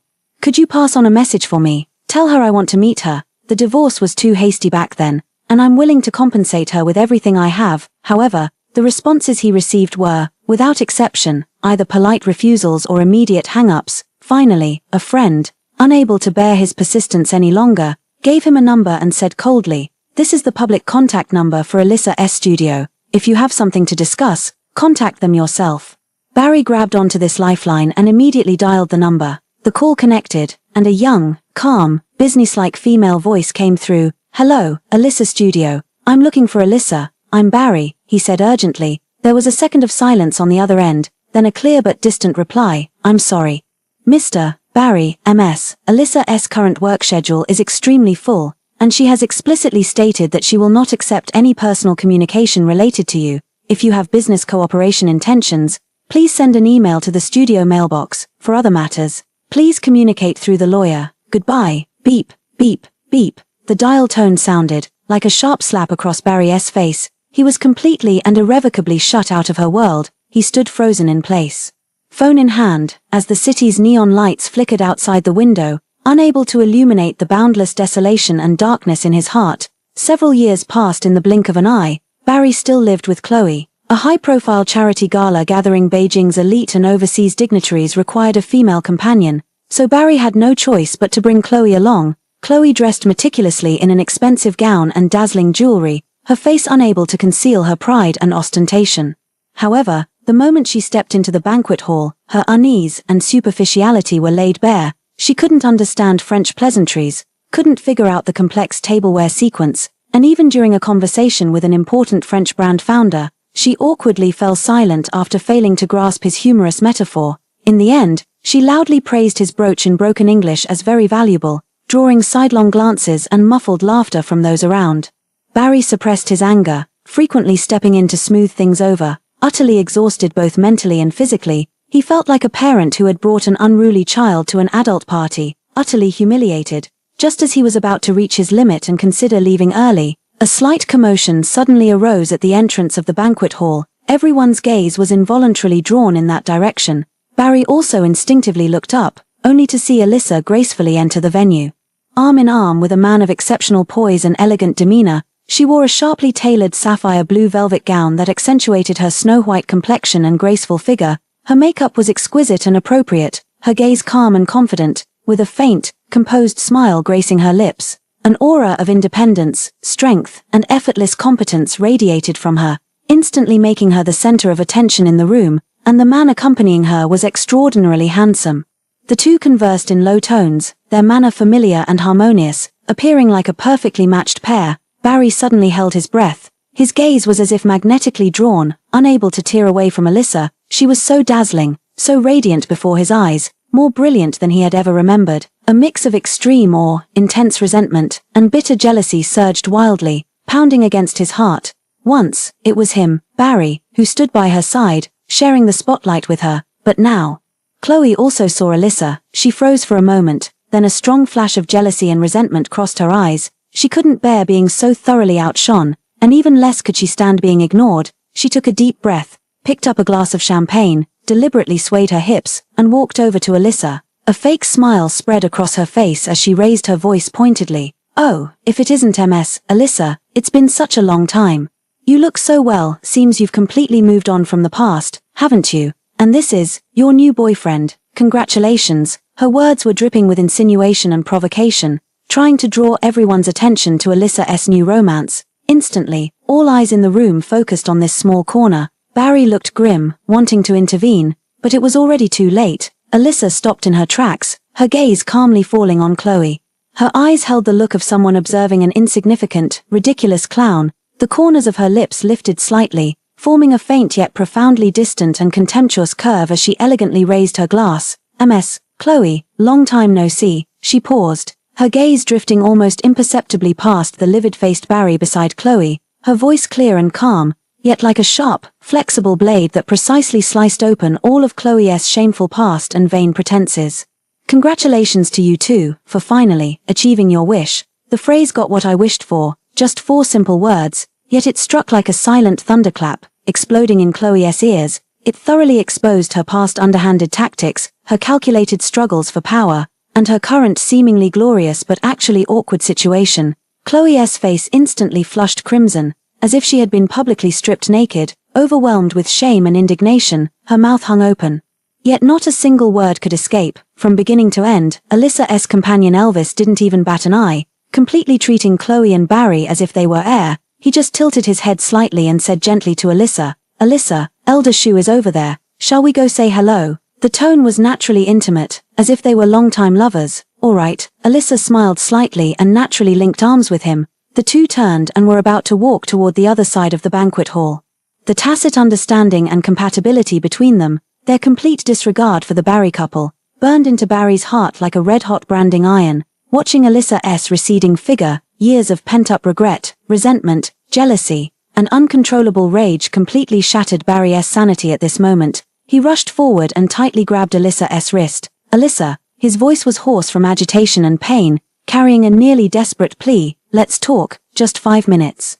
Please." This was the first time he had touched her since their divorce. Her wrist was slender, her skin slightly cool, yet it sent an electric-like tremor and panic through Barry. He was afraid she would shake him off, so he held on even tighter. Alyssa paused in her steps. She turned her head slowly, very slowly, her gaze falling on Barry's hand tightly gripping her wrist, then gradually lifting to meet his eyes, bloodshot and filled with complex emotions. Her eyes were calm and unrippled, showing no anger, no disgust, not even a single ripple, as if she were looking at a complete stranger who was behaving inappropriately. Then, under Barry's almost pleading gaze, she used a clever force, bit by bit, yet with unwavering determination, to pull her wrist free from his restraint. "Mr. Barry," she began, her voice cold and clear, like a mountain stream's icy spring, each word striking sharply upon Barry's nerves, which were on the verge of collapse. "Please have some self-respect." She paused, her gaze sweeping over him, then over the pale-faced Chloe standing nearby, the mocking curve at the corner of her lips deepening slightly. "Between us, ever since you chose to throw me and our unborn child from the 5th floor, there has been nothing left to discuss." With that, she didn't spare him another glance, naturally linking arms again with Elvis, who was waiting nearby. Side by side, they calmly walked deeper into the crowd, leaving behind a perfectly matched and resolute silhouette. Barry stood frozen in place, his arms still held in the position of grabbing her, but only a cold emptiness remained at his fingertips. The suppressed snickers around him, the gazes filled with pity or disdain, pierced him like countless needles. Densely and sharply, he looked at Chloe beside him, her face twisted with rage and humiliation, then contrasted her with the radiant Alyssa, who was walking further and further away. A tremendous sense of disparity and utter failure, like a bottomless abyss, swallowed him whole. That charity gala acted like a fuse, completely igniting the panic and resentment that Barry had suppressed for years.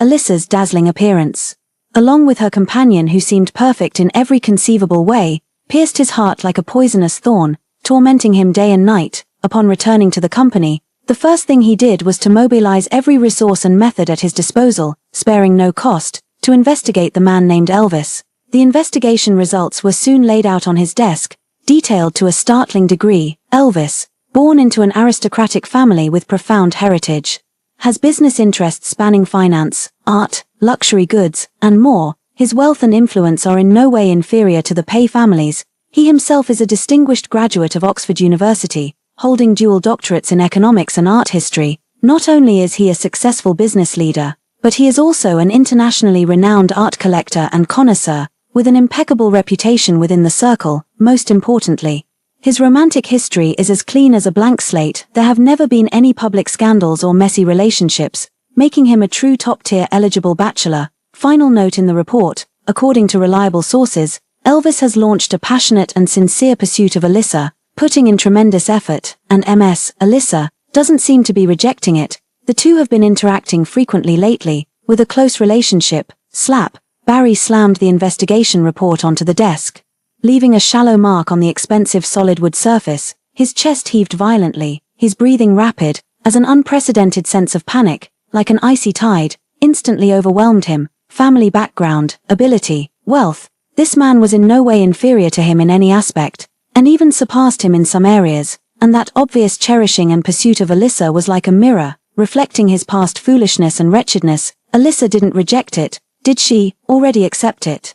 This thought gnawed at his sanity like a venomous snake. He couldn't imagine that the woman who once had her heart and eyes full of him would now throw herself into another man's arms. That man would hold her hand, kiss her, possess her. No, impossible. Barry let out a low growl, irritably loosening his tie as he tried to shake off the suffocating thoughts in his mind. He drove back to the home he was increasingly reluctant to enter, his spirit utterly broken. As soon as he stepped inside, he was met with the sound of sharp crying and angry scolding. In the living room, Chloe was furiously berating a young nanny for accidentally ironing a slight imperfection into one of her expensive silk pajamas. Her words were cutting, and she even raised her hand as if to strike. Their 3-year-old son, terrified, was hiding in a corner, wailing loudly. The current scene of utter chaos and complete loss of dignity formed an extremely ironic contrast with the calm elegance Alyssa had displayed at the banquet. Barry's pent-up anger and frustration from the entire day were instantly ignited. Enough, he snapped sharply, his voice filled with uncontrollable disgust. Chloe, what madness has taken you now? Besides yelling at and hitting the servants all day, what else are you capable of? Chloe was startled by his roar. She turned around, saw Barry's dark and livid face, froze for a moment, and then her own sense of grievance and anger surged up. especially when she thought of the glamour Alyssa had at the banquet and Barry's utterly dejected appearance. Her jealousy burned even fiercer. "I'm crazy," Chloe retorted shrilly, her words spilling out recklessly. "Barry, why are you yelling at me? If you have the guts, go find your ex-wife. Go on, see if Alyssa still wants you now. What do you think you are? She has plenty of men around her who are younger, handsomer, and richer than you. Why are you throwing your weight around with me?" These words, like poisoned daggers, struck precisely into Barry's most painful spot. He trembled with rage, pointing at Chloe, unable to utter a single word for a long time. Chloe, after finishing her scolding, she seemed to realize she had gone too far. Seeing his unpleasant expression, she habitually put on that pitiful look again, tears falling instantly. Sobbing, she said, "Barry, I'm sorry, I didn't mean it. It's just, I was humiliated by Alyssa at the banquet today, and I came back feeling awful. Then I saw how distracted you were because of her, and I was so afraid of losing you. That's why I spoke without thinking. You know, I come from a humble background and always feel inferior around you." In the past, her tactic of retreating to advance, playing weak and pitiful, might have softened Barry's heart, but now, Barry looked at her tear-streaked face, twisted with anger, and compared it to Alyssa's calm and confident demeanor. He felt nothing but endless disgust and revulsion. He didn't want to say another word to her. He turned abruptly and stormed out, slamming the door behind him. A tremendous noise shook the entire villa, making it seem to tremble. Barry drove to his usual bar, downing one glass of strong liquor after another, trying to numb himself, under the influence of alcohol. The dazzling figure of Alyssa at the banquet and the image of Elvis gently watching over her intertwined with his memories of Chloe's vulgarity and the chaos of this household. The immense contrast tormented him, driving him almost to madness. He began to uncontrollably recall the past. He remembered Alyssa's elegant talent, her quiet support in his career, and how even her occasional tantrums carried a kind of charming innocence. But as for Chloe, aside from that initial fake tenderness, what was left? Greedy, shallow, vulgar. He truly regretted it. He returned to the villa late at night, completely drunk. Chloe was already asleep, and her heavy snoring came from the bedroom. Barry didn't turn on the light. By the faint glow from the window, he looked at the woman on the bed with her inelegant sleeping posture and plain face, then thought of the radiant Alyssa from the investigation report. Regret, like venom, seeped through his entire body. At that moment, the old maid Flora, who had long been dissatisfied with Chloe's many behaviors while taking care of the child, perhaps unable to bear it any longer, or perhaps taking advantage of Barry's drunkenness, mustered her courage and came in. "Sir." Flora's voice trembled. "There's something I've kept bottled up for a long time. If I don't say it now, I'm afraid I won't be able to live with myself." Barry gazed at her with bleary, drunken eyes. With tears streaming down her face, Nanny Jong recounted in detail how back then, after Alyssa had her miscarriage in the hospital, Chloe had sneaked into the hospital room. She described how Chloe used vicious words to torment Alyssa, and even mixed the flesh and blood of the unborn child into soup and forced Alyssa to drink it. She also revealed how Chloe later staged her own fall, how she distorted the truth and falsely accused Alyssa, laying bare all of Chloe's malicious deeds. Madam was vomiting so violently she was in a daze. She nearly lost her life. Chloe, she is nothing like the innocent and kind person she appears to be on the surface. She is a vicious, venomous woman. Nanny Jong choked back sobs, unable to continue. Barry, upon hearing these horrifying truths, his drunkenness instantly faded away. He felt as cold as if he had fallen into an ice cellar. He had always thought that Chloe was just a bit petty and greedy.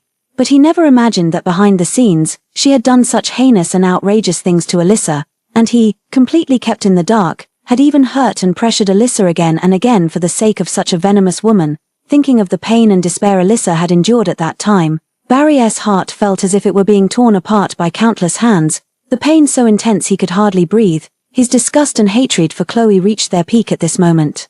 He abruptly stood up from the sofa, rushed into the bedroom, and roughly yanked the sleeping Chloe up. "Ah!" Chloe woke with a start, looking in terror at the ferocious Barry. "Barry, what are you doing?" Barry's eyes were icy cold, as if looking at a pile of disgusting trash, his voice carrying a bone-chilling coldness. "Chloe, I know all about the things you did before. I was truly blind. Tomorrow, I'll have the lawyer handle the divorce proceedings. I'll give you a sum of money. Enough for you to live on for the rest of your life. But from now on, don't appear in front of me again." Chloe was completely stunned. After processing his words, she immediately began crying and pleading. "No, Barry, don't. I know I was wrong. I won't dare do it again. Please, for the sake of our child, forgive me this once. I can't live without you. Forgive you, Barry sneered coldly, shaking off her hand. I regret ever knowing you, regret being with you. The sight of your face makes me sick. Chloe was shattered by his merciless words and screamed in. Barry, you're inhuman. I bore you a son and stood by you all these years. Now that you see Alyssa thriving, you have regrets and want to kick me to the curb. Don't even think about it. I'd rather die than divorce you. This isn't up to you. Barry completely lost his patience. He directly called his bodyguards and, ignoring Chloe's crying, screaming, and physical struggle, forcibly dragged her out of the villa and threw her into the cold night outside. After dealing with Chloe, Barry's mind was in turmoil, but more than that, he felt a twisted sense of relief. It was as if a huge obstacle had been cleared, and he could start over. The thought made his heart pound. Like a drowning man clutching at a straw, he immediately pulled every string he could, went through immense trouble, and finally got hold of a private number that was supposedly currently used by Alyssa. He took a deep breath and, with a feeling almost of reverence, nervous yet expectant, he dialed the number. The phone rang for a long time before it was answered, but the voice that came through was gentle, pleasant, yet instantly froze his blood. It was Elvis. Hello, who's calling? Elvis's voice was polite. Barry's throat tightened, and he spoke with difficulty. I'm looking for Alyssa. I'm Barry. There was a moment of silence on the other end, then Elvis, still gentle but with an undeniable sense of detachment, clearly stated, I'm sorry, Mr. Barry, Alyssa just finished a rehearsal and is resting. She's not available to take calls. He paused, his tone shifting to a polite warning. Also, as Alyssa's boyfriend, I hope you understand that what's in the past is over. Let it stay that way for good. Please don't disturb her peaceful life anymore. Goodbye. After speaking, without waiting for Barry's response, the call was promptly ended. Listening to the busy tone in his ear, Barry stood frozen in place, his knuckles turning white as he gripped the phone. An unprecedented sense of humiliation and powerlessness of being utterly rejected and shut out engulfed him like a cold, relentless tide. For the first time, he tasted, with such clarity, the bitter regret of what might have been. After being decisively rejected by Elvis over the phone, Barry, far from giving up, was instead fueled by an even stronger, almost obsessive, determination. He couldn't accept that Alyssa would truly leave his world completely and fall into another man's arms. He learned that Alyssa was about to hold an important piano solo concert in the country. This seemed to be his last chance. The concert hall was packed to capacity that evening. Barry sat in a dark corner of the audience, watching the woman shining brightly under the spotlight on stage, the notes flowing from her fingertips, now passionate, now gentle, were filled with power and emotion.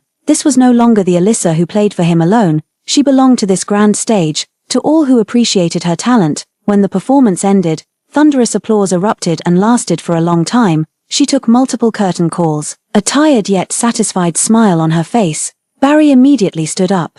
Holding the bouquet of rare flowers he had painstakingly airlifted, the ones Alyssa once loved most, and quickly made his way toward the backstage entrance. He had deliberately changed into a suit she had once complimented, trying hard to recall her past preferences in an attempt to recapture a trace of the past. At the backstage entrance, he successfully intercepted Alyssa, who had just finished removing her makeup and was preparing to leave. She was dressed in simple casual clothes, her face showing the fatigue after the performance, yet her eyes remained clear and calm. Alyssa, Barry stepped forward, offering the flowers, his voice carrying a cautious plea he himself hadn't noticed. Congratulations, your performance was a great success. Can we find somewhere to talk? Alyssa paused, her gaze calmly settling on his face, then sweeping over the vibrant, dewy fresh flowers in his hand. Her expression was unruffled, showing only a faint detachment. Mr. Barry, she began, her voice cool and clear, with a polite refusal. If this is about future collaborations or copyright matters related to the concert,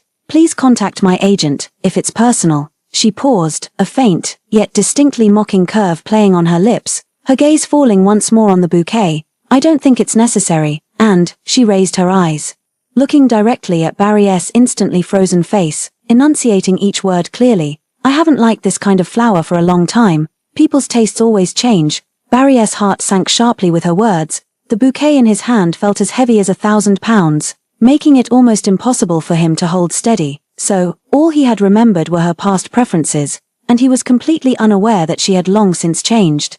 This realization made him feel even more embarrassed and frustrated than a direct rejection. At that moment, Elvis walked over calmly, holding a soft cashmere shawl. As if he didn't see Barry standing there, he went straight to Alyssa, gently draping the shawl over her shoulders. His movements were natural and intimate, his tone so tender it could melt. "Tired? The car is ready outside. Let's go home." Alyssa gave him a faint, dependent smile and nodded, "Okay," from beginning to end. Elvis didn't even glance at Barry, completely treating him as if he were air. He naturally wrapped his arm around Alyssa's shoulder, protecting her as they walked side by side toward the exit. Barry stood frozen in place, watching their retreating figures. Watching Alyssa's gentle smile directed at Elvis, a smile he had never received, felt as if an invisible hand had seized his heart, squeezing so tightly he could barely breathe. Clatter, he absent-mindedly loosened his grip.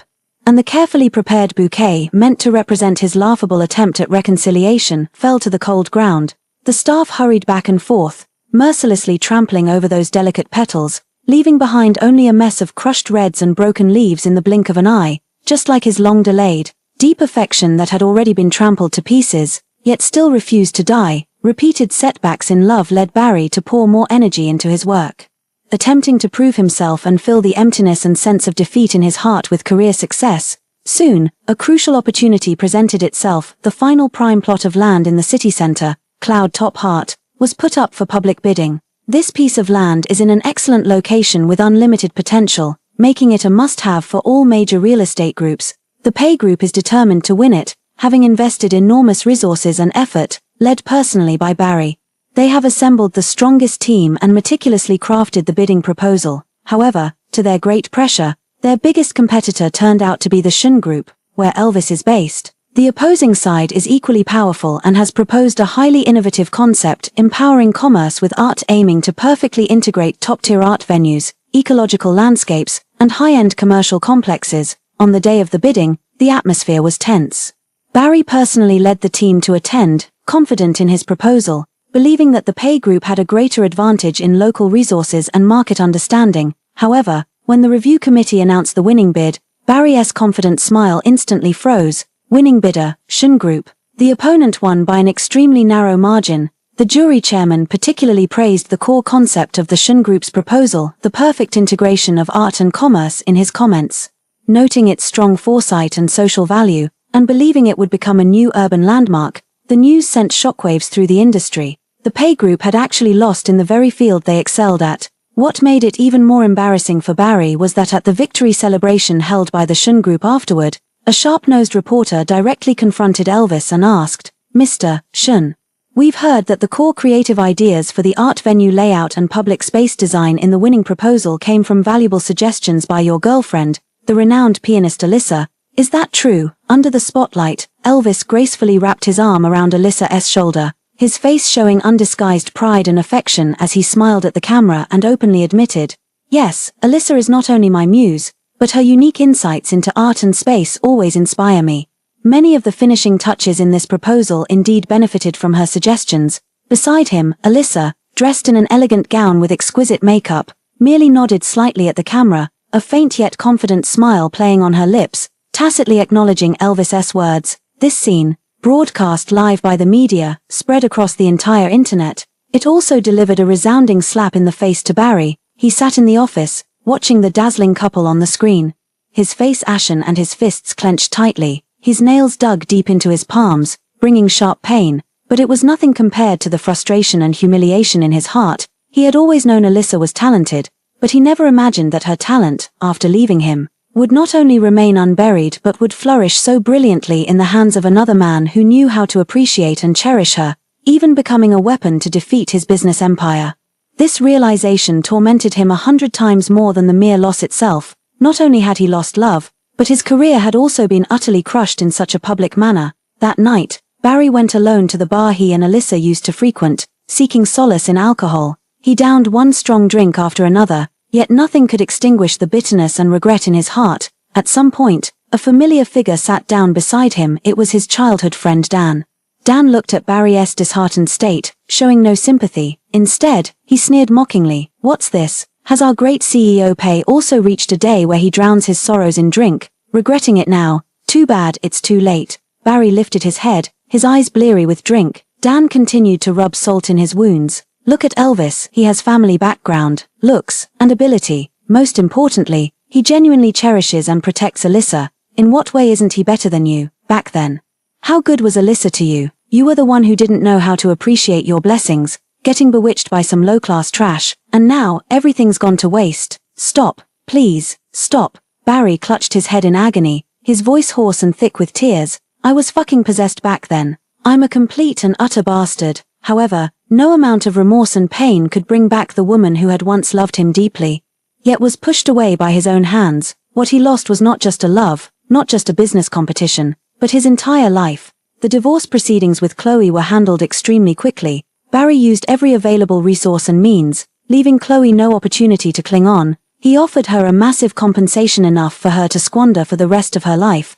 But the conditions were extremely harsh: completely relinquish custody and visitation rights to their son, and immediately leave LA, never to return. Chloe cried, made scenes, and even threatened suicide. But Barry's heart had long turned cold and hard as iron. Looking at her face twisted with resentment, he felt nothing but extreme disgust. In the end, with the assistance of lawyers and bodyguards, Chloe was put on a plane leaving LA with the money, as if being discarded like a piece of trash. As for the child, Barry directly sent him back to the Darren family old residence, leaving him in the care of the nanny and his mother, refusing to lay eyes on him again. The child's existence seemed to constantly remind him of that foolish and disgraceful past. With the obstacle of Chloe cleared away, Barry felt as if a heavy burden had been lifted, but instead of feeling relieved, he was consumed by an even stronger, almost obsessive anxiety. He had to win back Alyssa as soon as possible. He couldn't bear the thought of her truly belonging to another man. However, just as he was intensively preparing his win back his wife plan,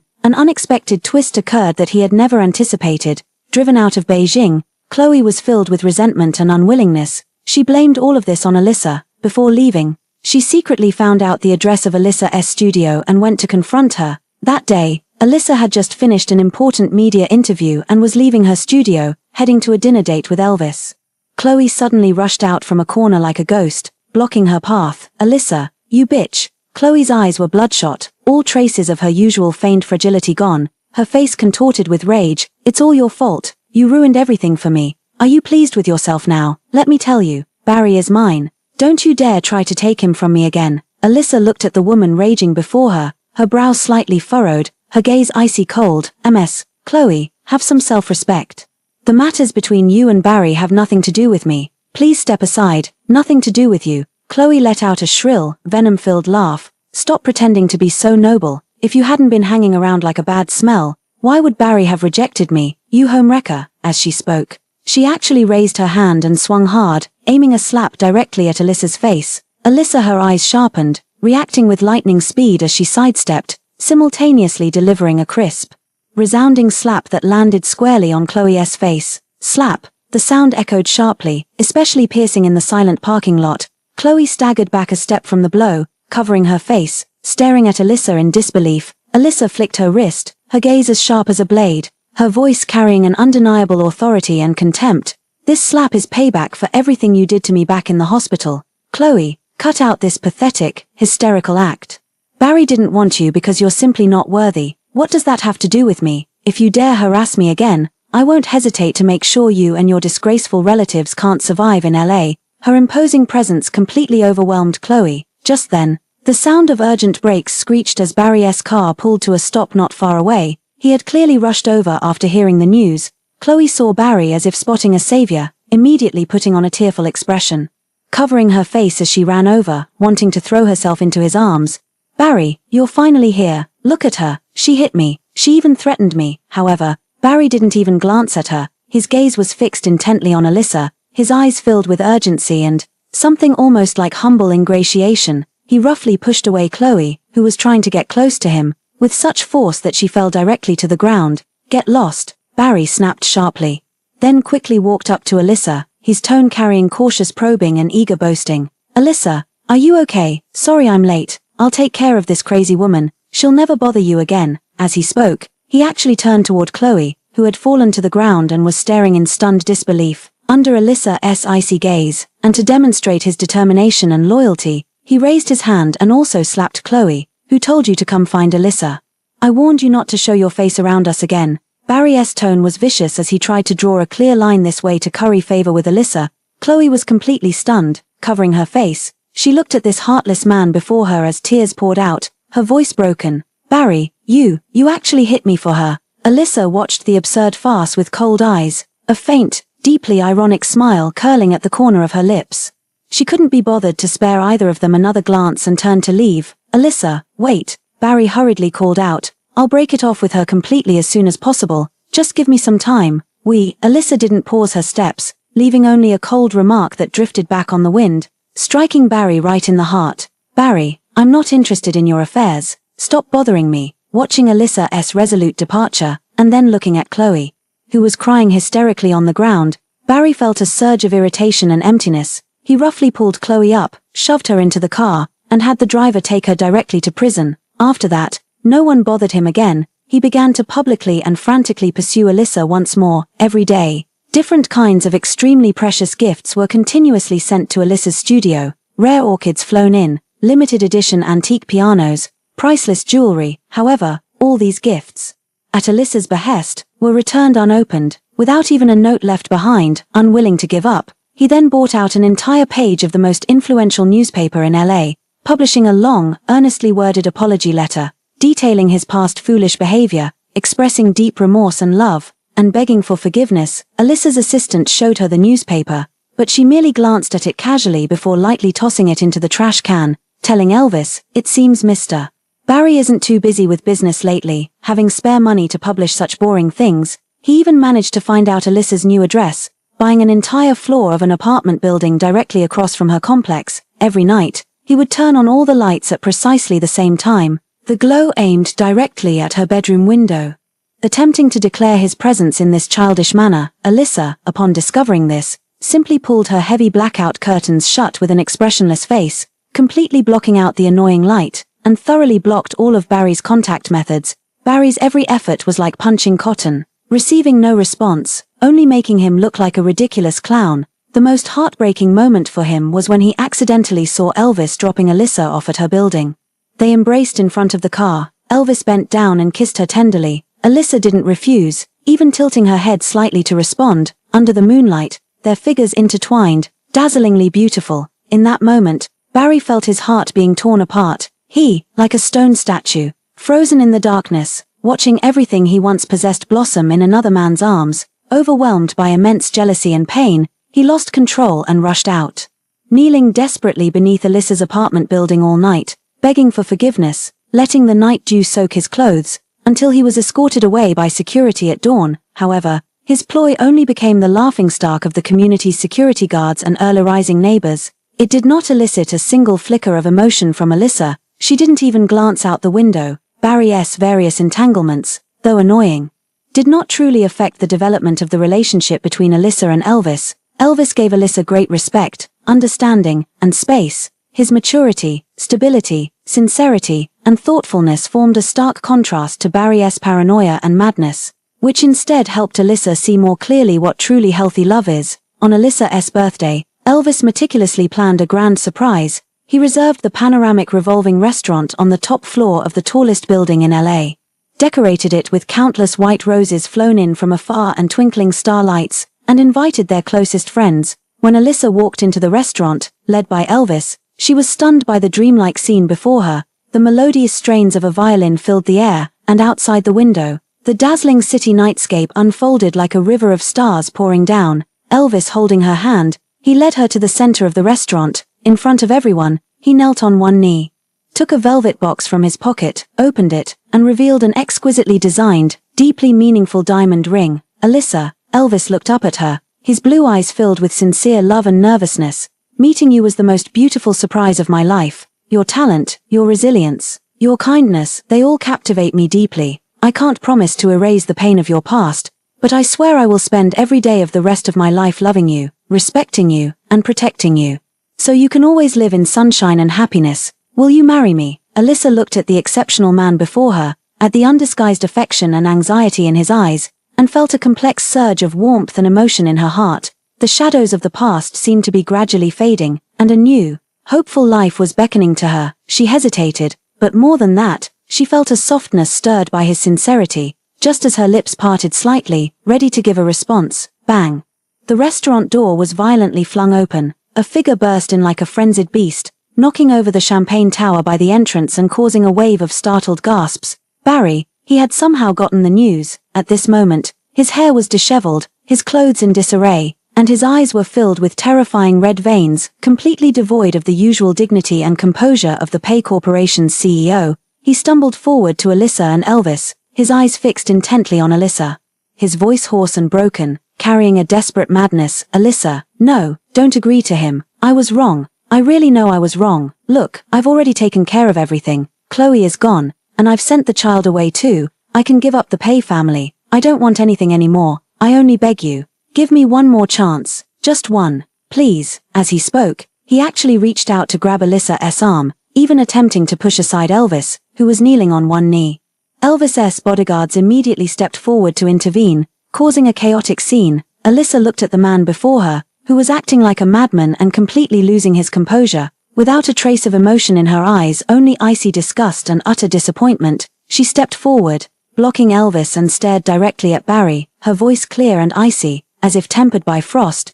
"Barry, look at yourself. What have you become?" She paused, each word landing like a heavy hammer, striking Barry's fragile nerves. "Like a pathetic sore loser, your persistence only makes me find you more pitiful, more disgusting. Get out, don't make me think even less of you." "Security," Elvis called out calmly. Several tall security guards quickly stepped forward, unceremoniously grabbing the struggling and screaming Barry. Ignoring his loss of composure and curses, they forcibly dragged him out of the restaurant. His disheveled figure disappeared through the doorway, leaving behind only the mess on the floor and an atmosphere filled with awkwardness and sighs. This sudden farce, like a mirror, reflected Barry's completely shattered dignity and Alyssa's unbreakable resolve. Far from ruining the proposal atmosphere, it acted like a catalyst, allowing Alyssa to see clearly who was truly the one worth entrusting her future to. She turned around, looked at Elvis, who had already stood up with concern and inquiry in his eyes, took a deep breath, and revealed a relieved yet resolute smile on her face. She proactively reached out her hand,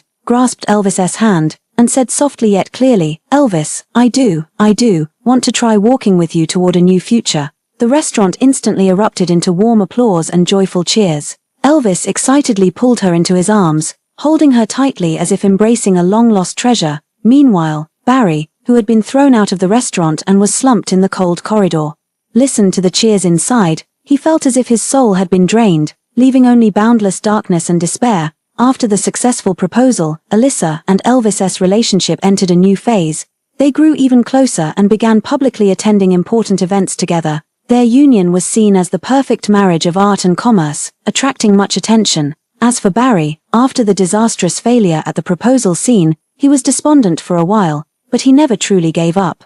An almost masochistic obsession kept him going. He used every means possible to keep tabs on Alyssa's movements, like a wounded beast licking its wounds in the shadows, waiting for an opportunity that might never come. Opportunity arrived in an extremely brutal manner. The Pay Group, while competing with an overseas giant for a multi-billion-dollar project, employed some unconventional and aggressive tactics that struck at the core interests of the other party, creating a deadly feud. The opposing company, with its complex background and ruthless methods, decided to retaliate. They learned that Elvis's close associate Alyssa was the person Barry cared about most now, so they orchestrated an accident targeting Alyssa, intending to devastate Barry. That evening, Alyssa and Elvis were riding together to attend an important charity gala.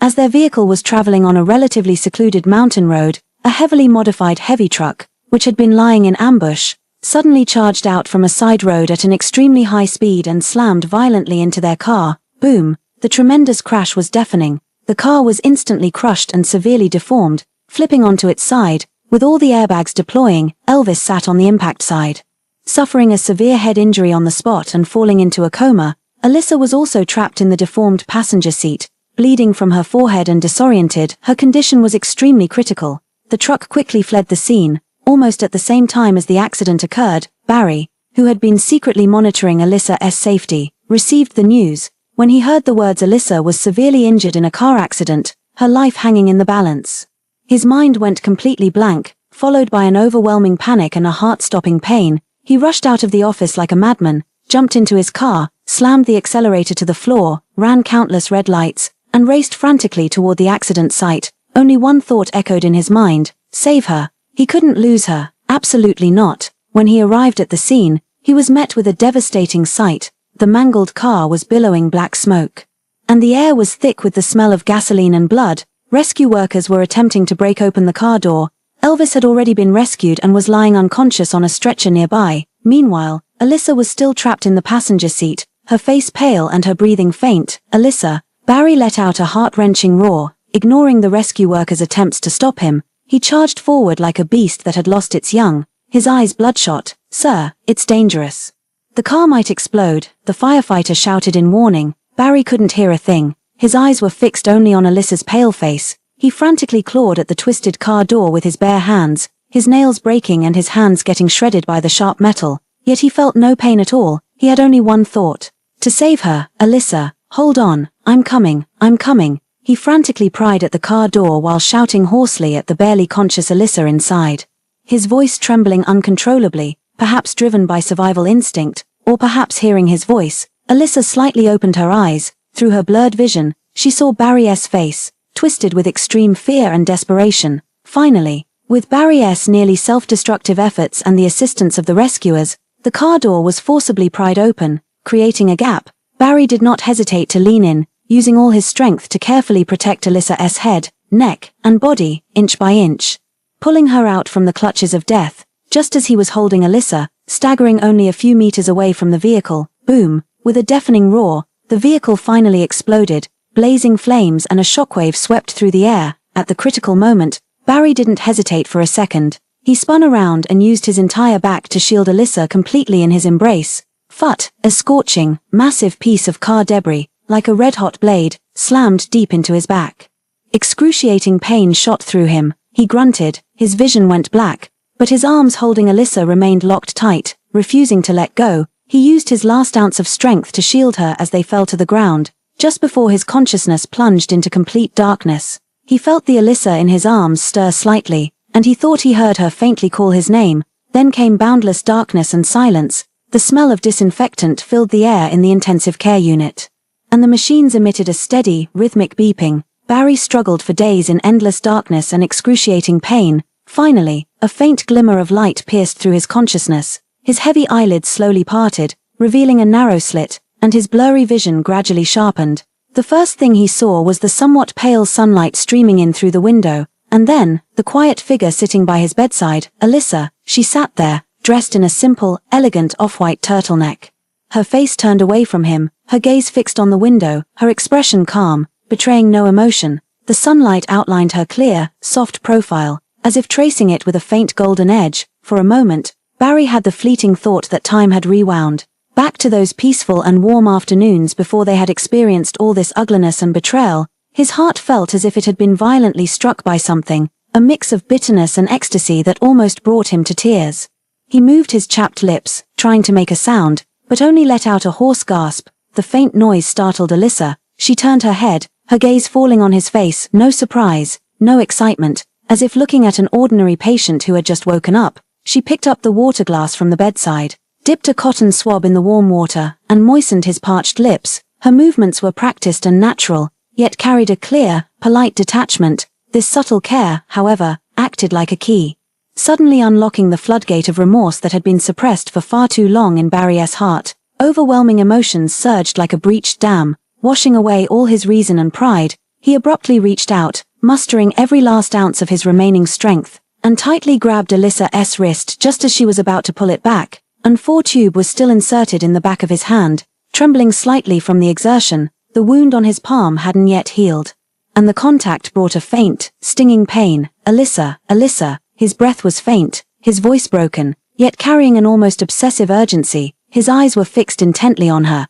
as if trying to etch her image deep into his soul. "I'm sorry, I was foolish, I was blind, I was a scoundrel." Tears uncontrollably welled up from his reddened eyes, streaming down his pale cheeks and soaking the pillowcase. This man, who had dominated the business world and never bowed his head, now appeared as fragile as a lost child. "I was wrong, I truly know I was wrong," he repeated, his consciousness seemingly blurred, lost in immense grief and delusion. "If I could start over, if I could have another chance, I would never, never betray you, Alyssa. I wouldn't glance at anyone else, I wouldn't let you suffer the slightest grievance." His voice choked, filled with endless regret and desperate pleas. Perhaps this was the confession he had rehearsed countless times during his days of unconsciousness, finally pouring out uncontrollably the moment he regained clarity. Alyssa listened quietly, neither struggling nor responding, Her wrist ached from his tight grip, but she only furrowed her brows slightly. Her gaze calmly resting on Barry's face, twisted with agitation, watching as he wept uncontrollably, his words incoherent, after a long while, until Barry seemed to have exhausted his strength and his breathing had calmed somewhat, she slowly, yet with exceptional firmness, began to pull her wrist, bit by bit, out of his grasp. "Barry," Alyssa spoke, her voice as calm as a deep pool, without ripples, even without hatred. "There are no ifs." She looked at his instantly ashen face and continued, each word clear and composed, "You saved me, and I am grateful. I will remember this debt. But we are even now." She paused, her gaze turning to the bright sky outside the window, her tone carrying a sense of relief after everything had settled. "Once your condition stabilizes a bit more, Elvis and I will leave LA. We are going to settle in Europe and start a new life." "No, don't." Barry shook his head violently, tears streaming down his face even harder. A huge panic seized him.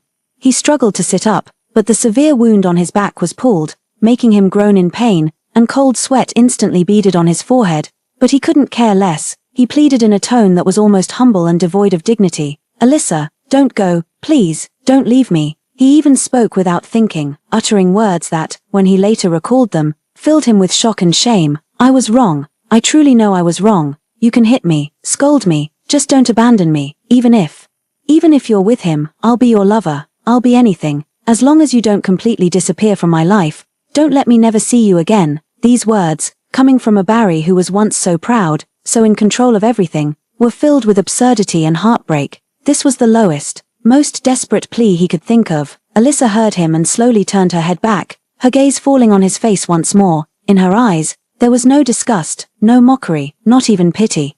Only a profound, almost compassionate serenity. She gently shook her head, as if sighing over a soul lost in delusion. Then, she stood up, walked to the bedside, and carefully smoothed the slightly messy corners of his blanket. Her movements were gentle, as natural as when she had moistened his lips earlier, yet they carried an even greater sense of detachment. "Barry," she took one last look at him, her voice soft yet carrying the weight of a final judgment. "Take care." With that, she did not linger any longer. She turned and walked toward the door of the hospital room with steady, resolute steps. The sound of high heels clicking on the floor was crisp and rhythmic, each step seeming to tread directly on Barry's nearly shattered heart. He reached out helplessly, trying to grasp something, but only caught a handful of cold air. He watched her back disappear behind the door, which slowly closed, completely cutting off his line of sight and all his faint, unrealistic hopes along with it. In the hospital room, only his heavy, painful gasps and the indifferent beeping of the machines remained. The sun still shone brightly,